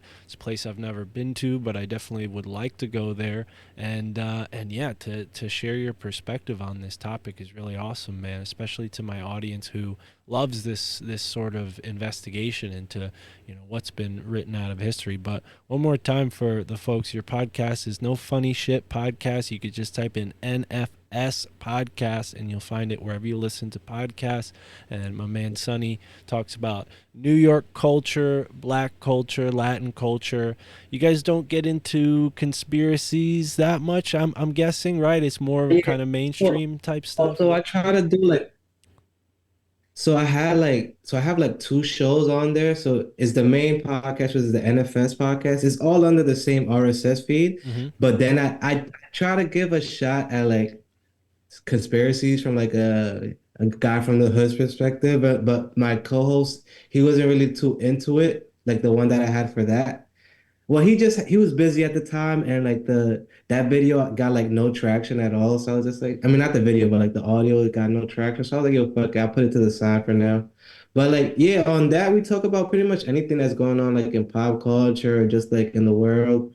And also in there, I have a section called Sunny Talk where I would hopefully want to get you on, where I interview people just to get to know them and like just tell your story because everybody has a story to tell. You feel me? Dude, I would love that. Maybe I could even tell you some of my New York stories because I have a few interesting, fun things that have happened, things that I've seen in New York City, and yeah, I'd love that, man. I mean, I got to check out your show as a East Coast guy. I'm sure I'll be able to relate, and I love having you on the show, man. I mean, you already opened my eyes to a ton of different topics and two really great books that I'm going to start reading. One of them, Colonial Asian Slaves in Colonial Mexico, and then the one we found earlier. You'll have to send me the link to that because, Okay. Yeah, I got you. I'll send yeah. you that. But yeah, for the folks listening, please do go and check out NFS Podcast. The link is in the description. And with that, folks, Sonny, thank you so much for being here, brother. And immerse yourself in the moment wherever you are in the now.